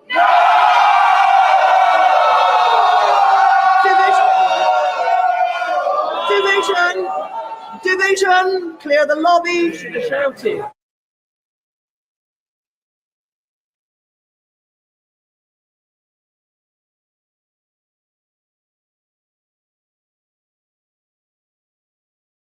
Make it easier for people to save for the long term with a new British savings bond delivered through National Savings and Investment, offering savers a guaranteed rate fixed for 3 years. And today, following calls from over 200 representatives of the city and our high growth sectors, I will reform the ISA system to encourage more people to invest in UK assets. After a consultation on its implementation, I will introduce a brand new British ISA, which will allow an additional £5,000 annual investment for investments in UK equity with all the tax advantages of other ISAs. And this will be on top of the existing ISA allowances, ensure British savers can benefit from the growth of the most promising UK businesses, as well as supporting those businesses with the capital to expand. Now, I turn now to our other growth industries, starting with clean energy. We want nuclear to provide up to a quarter of our electricity by 2050. And as part of that, I want the UK to lead the global race in developing cutting-edge nuclear technologies. I can therefore announce that Great British Nuclear will begin the next phase of the small modular reactor selection process, with companies now having until June to submit their initial tender responses. Our brilliant Energy Security and Net Zero Secretary will also allocate up to £120 million more to the Green Industries Growth Accelerator to build supply chains for new technology ranging from offshore wind to carbon capture and storage. By January of next year, as promised in the autumn statement, we'll have a new faster connections process to the grid up and running. In advanced manufacturing, we've announced a further £270 million of investment into innovative new automotive and aerospace R&D projects, building the UK's capabilities in zero-emission vehicle and clean aviation technologies. And I now turn to our creative industries. We have become Europe's largest film and TV production centre, with Idris Elba, Keira Knightley and Orlando Bloom all filming their latest productions here. Studio space in the UK has doubled in the last 3 years, and at the current rate of expansion, next year we will be second only to Hollywood globally. In the autumn statement, I committed to providing more tax relief for visual effects in film and high-end TV. I can today confirm that we will increase the rate of tax credit by 5% and remove the 80% cap for visual effects costs in the audiovisual expenditure credit.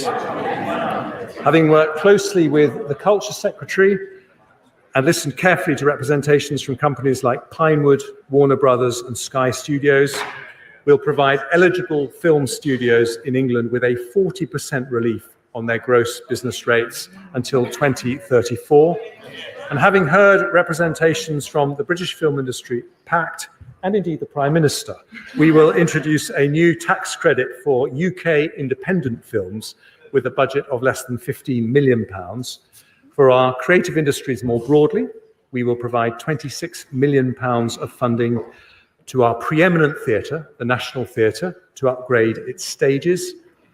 And today I particularly want to recognise the contribution of our creative industries and the tourism that comes from orchestras, museums, galleries and theatres. In the pandemic, we introduced higher 45% and 50% levels of tax relief, which were due to end in March 25. They have been a lifeline for performing arts across the country. Today, in recognition of their vital importance to our national life, I can announce I am making those tax reliefs permanent at 45% for touring and orchestral productions and 40% for non-touring productions. Lord Lloyd Webber says this will be a once-in-a-generation transformational change that will ensure Britain remains the global capital of creativity. I suspect the new theatre reliefs may be of particular interest to the Shadow Chancellor, who seems to fancy her thespian skills when it comes to acting like a Tory. The trouble is, we all know how her show ends. Higher taxes, like every Labour government in history.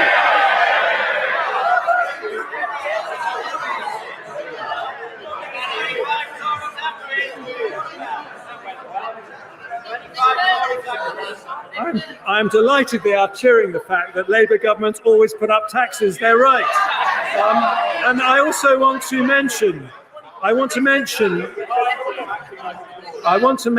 our life sciences sector, where we will support research by medical charities into diseases such as cancer, dementia and epilepsy, with an additional £45 million, including £3 million for Cancer Research UK. But I have long believed we should be manufacturing medicines as well as developing them. So I can today also announce a brand new investment by one of our greatest life science companies, AstraZeneca, led by mon ami, the irrepressible Sir Pascal Soriot. AstraZeneca made their COVID vaccine available to developing countries at cost, as a result saving over 6 million lives. And today, because of the government's support for the life sciences sector, they announced plans to invest £650 million in the UK to expand their footprint on the Cambridge Biomedical Campus and fund the building of a vaccine manufacturing hub in Speke in Liverpool. More investment, better jobs in every corner of the country in a long-term budget for growth from a Conservative government.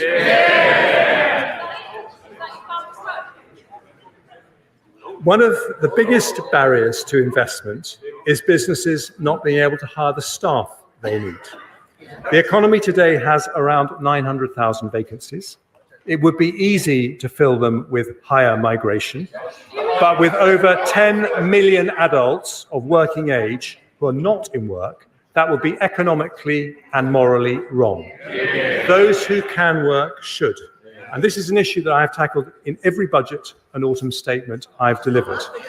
A year ago, I abolished the pensions lifetime allowance, which pushed doctors and others to take early retirement. Ask any doctor what they think about Labour's plans to bring it back, and they will say, don't go back to square one.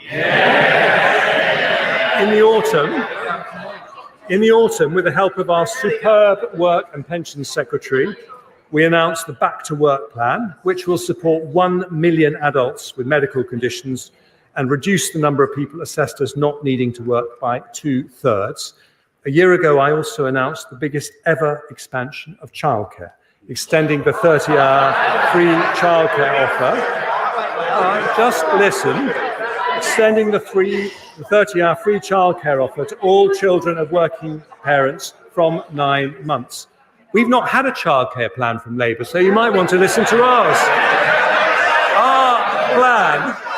Our plan will mean an extra 60,000 parents enter the workforce in the next 4 years, a tremendous achievement for the Education Secretary, who I think is doing an effing good job. And today, following representations from many people, including the CBI, I announced measures to support the childcare sector make the new investments it now needs to. So I'm guaranteeing the rates that will be paid to childcare providers to deliver our landmark offer for children over 9 months old for the next 2 years. That is more people in work, more jobs, sticking to our plan in a long-term budget for growth. And I now turn to public services.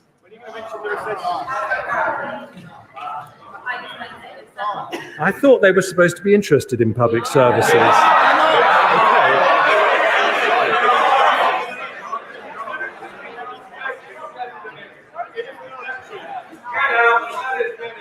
I can wait.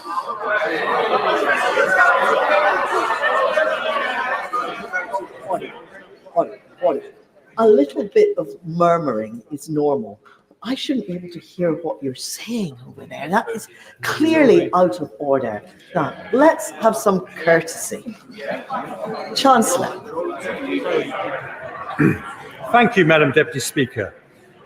Good public services need a strong economy to pay for them, but a strong economy also needs good public services. In 2010, schools in the UK were behind Germany, France and Sweden in the OECD's PISA education rankings for reading and maths. Now, after Conservative reforms, we are ahead of them. Burglaries and violent crime have halved in the last 14 years after we invested in 20,000 more police officers. Our armed forces remain the most professional and best funded in Europe, with defence spending already more than 2% of GDP. We're providing more military support to Ukraine than nearly any other country, and our spending will rise to 2.5% as soon as economic conditions allow. The NHS is still recovering from the pandemic, but has 42,000 more doctors and 71,000 more nurses than it did under Labour. That is 250 more doctors and 400 more nurses for every single month that we've been in office. Now, resources matter, of course, which is why, despite all the economic shocks we have faced, overall spending on public services has gone up since 2010, in the case of the NHS by more than 1/3 in real terms.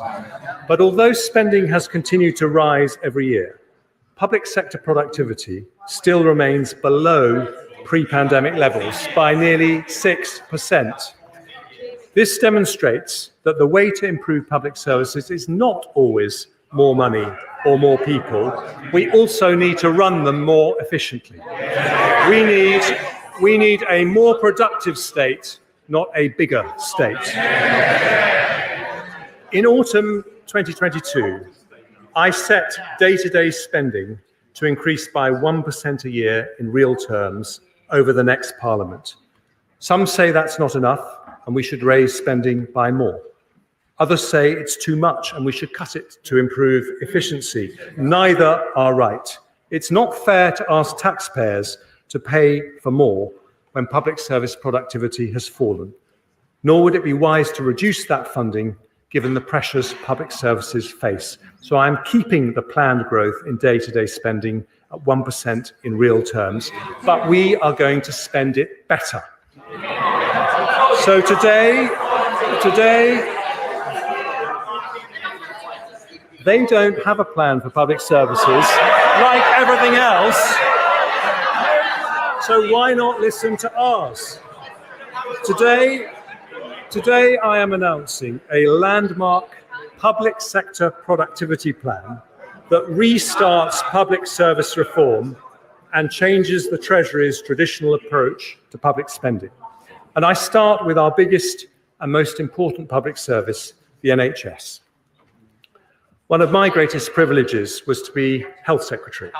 Thanks to the NHS, I have 3 gorgeous children, the oldest of whom has been patiently listening in the gallery.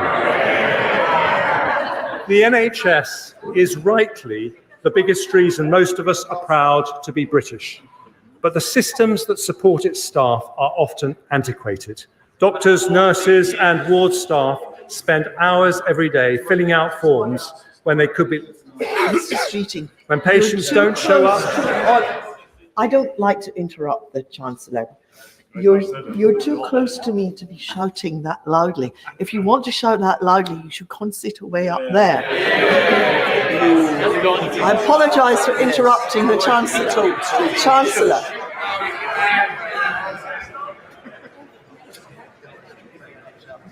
When patients don't show up, or one member of a team is ill, operating theatres are left empty despite long waiting lists. Now, when we published the NHS long-term workforce plan, I asked the NHS to put together a plan to transform its efficiency and productivity.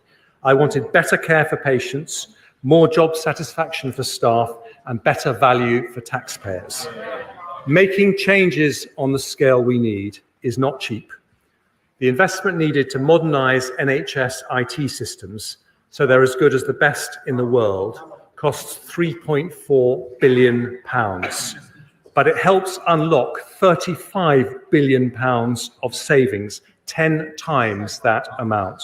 So in today's budget for long-term growth, I have decided to fund the NHS productivity plan in full.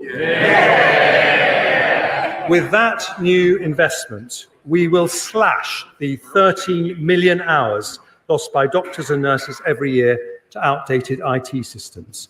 We will cut down and potentially halve form filling by doctors using AI. We will digitise operating theatre processes, allowing the same number of consultants to do an extra 200,000 operations a year. We'll fund improvements to help doctors read MRI and CT scans more accurately and quickly, speeding up results for 130,000 patients every year and saving thousands of lives, something I know would have delighted my brother Charlie, who I recently lost to cancer.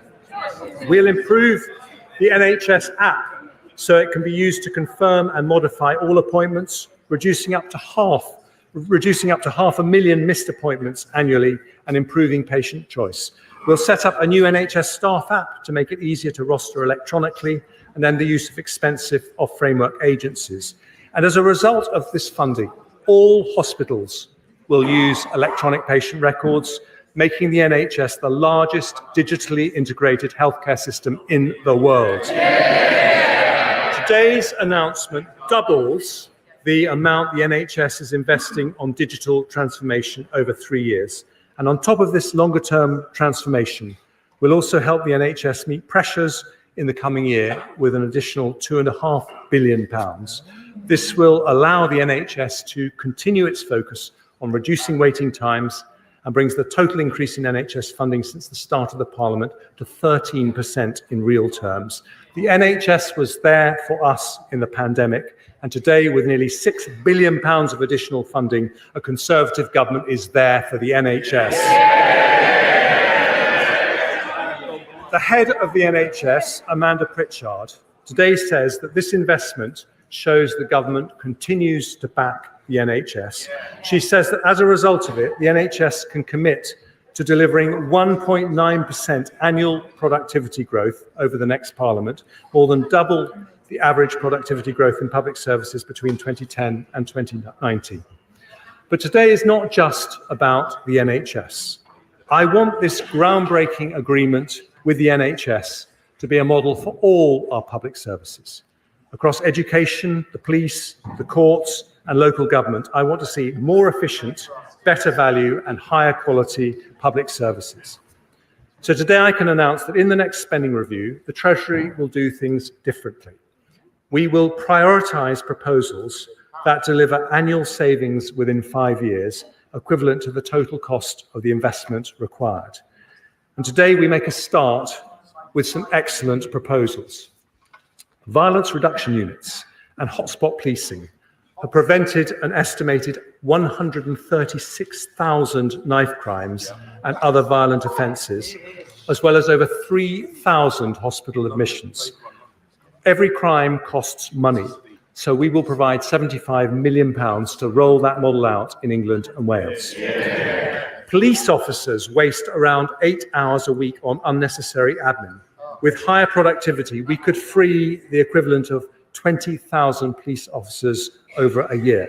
So we will spend £230 million rolling out time and money-saving technology, which speeds up police response times by allowing people to report crimes by video call and, where appropriate, use drones as first responders. Too many legal cases, particularly in family law, should never go to court, and it would cost us less if they didn't. So we'll spend £170 million to fund non-court resolution, reduce reoffending and digitise the court process. Too many children in care end up being looked after by unregistered providers that are much more expensive. So we'll invest £165 million over the next 4 years to reduce that cost by increasing the capacity of the Children's Homes estate. Special education need provision can be excellent when outsourced to independent sector schools, but also expensive. So we'll invest £105 million over the next 4 years to build 50 new special free schools to create additional high-quality places and increase choice for parents. And we'll also put in place a plan to realise the tens of billions of savings recommended in an excellent speech by the head of the National Audit Office. The OBR say a 5% increase in public sector productivity would be the equivalent of around £20 billion in extra funding. With these plans, we can deliver that and more. And if we ensure they are cash-releasing savings, as we are committed to doing, it will be possible to live with more constrained spending growth without cutting services valued by the public. So with the energy and drive of my talented Chief Secretary to the Treasury, we launch our public sector productivity plan in today's budget for long-term growth, more investment, more jobs, better public services, and one more thing, lower taxes.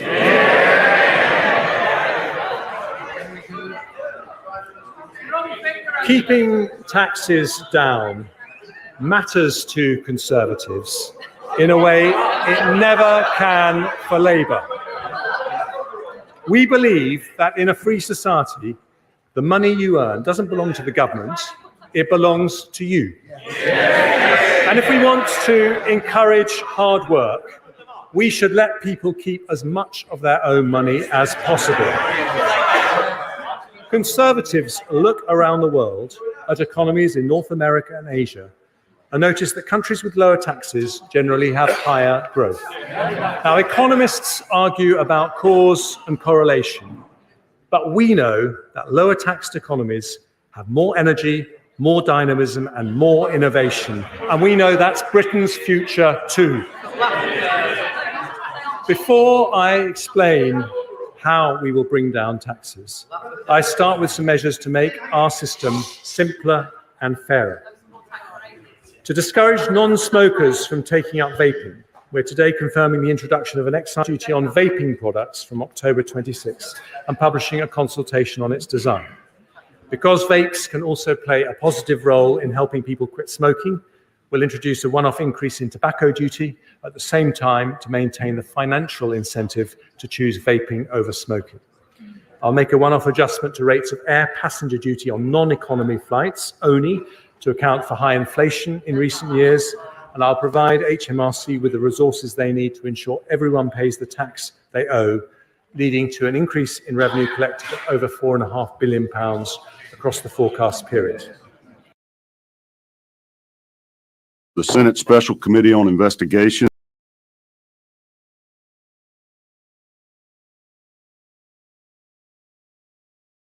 in 10 vacancies throughout the economy. Lower taxes, more jobs, and higher growth. Today, because of the progress we have made bringing down inflation, because of the additional investment that is flowing into the economy, because we have a plan for better and more efficient public services, and because we have asked those with the broadest shoulders to pay a bit more. Order. Mr. Perkins.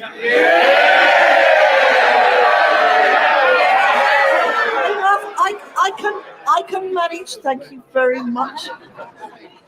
5 times I've heard what you said.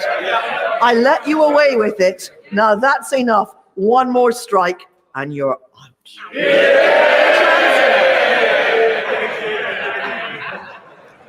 Madam Deputy Speaker, I do know how hard it is for them to listen to arguments for lower taxes, but that is the difference. Because we have asked those with the broadest shoulders to pay a bit more, today I go further. From April the 6th, employee national insurance will be cut by another 2p from 10% to 8%. And self-employed national insurance will be cut from 8% to 6%. It means an additional £450 a year for the average employee, or £350 for someone self-employed.